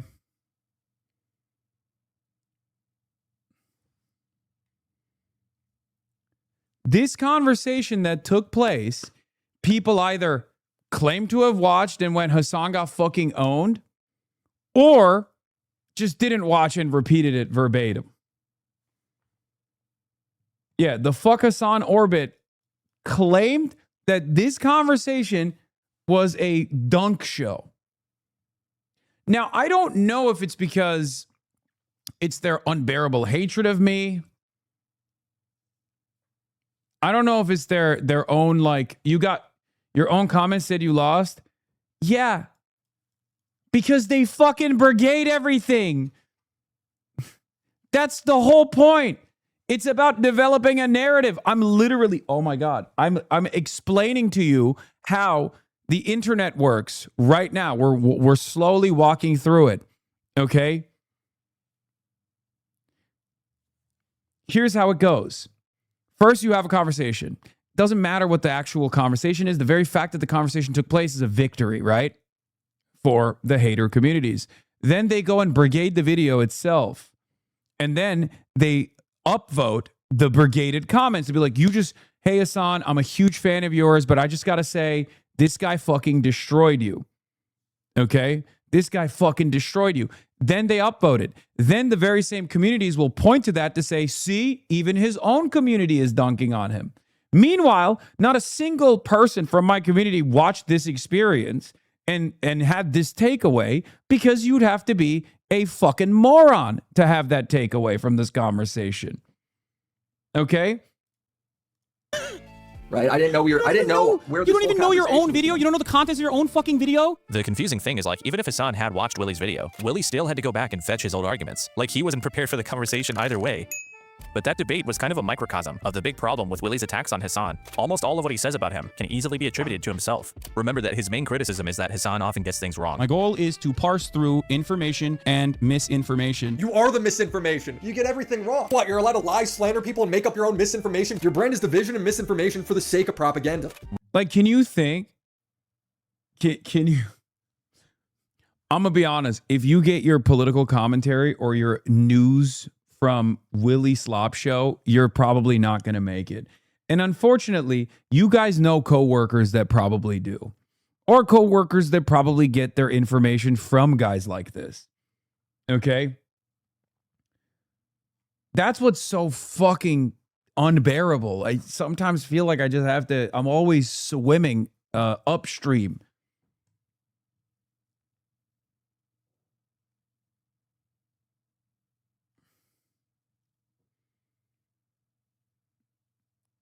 This is the same line I see from Bad Empanada and Ultra Leftist on Twitter, that I get things wrong. He started the clip by saying you weren't ready to debate because you didn't watch the video. That's what I mean. You can lean into pre-existing bullshit, and and it doesn't even matter what your political perspective is, because Fed Empanadas literally done videos on this fucking dildo. As a matter of fact, he's destroyed this dildo before for him not knowing anything about what he speaks on.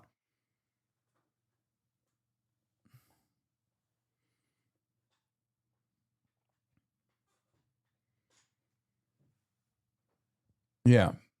Another sex pestiny orbiter, by the way, who I believe fell out of favor with sex pestiny when he called him out for being a sex pest, but I don't know if they're still back to it. Willie, conversely, routinely prides himself on his research and accuracy. I was the only one that reached out to everyone involved in this story. Me respecting what creators want on and off the record allows me to talk to all sides of the situation, builds trust with the creator, and also allows me to get follow-up statements for when the drama develops. The most time-consuming part for me making a video is researching the topic, because finding trustworthy news sources is hard. Everyone's reporting with some sort of agenda today. It's really interesting to hear Willie seemingly present himself as being above having an agenda. It's entirely possible that Willie's research for his Hasan videos in large part consists of just reading subreddits that notoriously have a massive agenda against Hasan. He claimed that streaming was more soul-sucking and draining on his social battery than a normal job. I sympathize that every line of work is going to have its days where it's hard, but comparing streaming in any way to a real job is so out of touch. Another thing I find funny is Hasan will make it a point to mock Destiny for doing research. He did all that reading to scour talking points and still got owned. If you're angry about police brutality, you can watch him laugh at a cop getting shot. Are you okay? No, you shot me! Oh, God! Are you... This is a fairly common pattern. A lot of Willie's criticism. Yeah, that clip is a cop shooting another cop because they're trying to shoot a dog. Hilarious. Remember when they posted that on LSF and everyone agreed with me? That was awesome. Always fucking brigaded shit from subreddits. Always brigaded shit from subreddits. Again, totally out of context statement about the social battery draining that comes from live broadcasting, as opposed to other things that I have done in my life, other lines of work that I have also been a part of, which again received enmity from every one of these dipshits on the internet, like Keemstar and all these other fucking assholes. Streaming in any way. They're just, I think right wingers in general and like the apolitical slop tubers in general are far more organized in mass harassment campaigns than anybody else. And that ultimately causes a lot of fucking normies who in most other circumstances would probably see the context and be like, I like this guy, to think that, you know, someone like myself is just like a fucking horrible monster. Anyway, luckily they're not very organized as far as like having any sort of electoral participation or organized in the real world. All they do is brigade on the internet. To a real job is so out of touch. Another thing I find funny is Hasan will make it a point to mock. If you're angry about police brutality, you can... Yeah, mocking Destiny's researching skills. Yeah. Reddit previously. Now, sure, a lot of these takes are kind of run-of-the-mill, and Willie could have come up with them on his own, but the pattern even holds with topics that, I'm sorry, there's just no way. He compares the annexation of Tibet to the American Civil War. And the example I used here was actually so fucking good. Not to, you know, hype myself up. Yeah, something tells me this guy doesn't organically know a whole lot about the fucking annexation of Tibet. I actually had kind of a hard time finding arguments in Willie's videos that I couldn't also find in Destiny subreddit. And there's no real moral issue with Willie doing his research that way, but if you're getting a lot of your information about Hasan... I think it's morally okay to target Hasan sponsor to advertise on Twitch. Hasan wipes clean as past broadcast. New Hasan merch, is this fucking insane, or am I being from cringe? A community of people that start pissing and shitting themselves if he eats breakfast. My coworkers at Hasan by watcher. I just started work recently in an office, and one afternoon I happened to walk by his cubicle. Hasan has monitored a lot of his streams. My coworker's a cool guy, and I hope to get to chat to him more. I don't know his opinions on issues, but he's definitely a Hasan fan. I hope he doesn't conclude anything about me if he sees a Destiny VOD on my screen. Have any other DGG or been in contact with Hasan fans or friends that are Hasan fans? How was it? Wait, did Ingerland won? No. Football's coming home? No. Oh. Wait, it's over? It's over. It's on extra time. It's 2-1. It's on extra time. You don't know. You're jinxing it. You're fucking jinxing it, mate.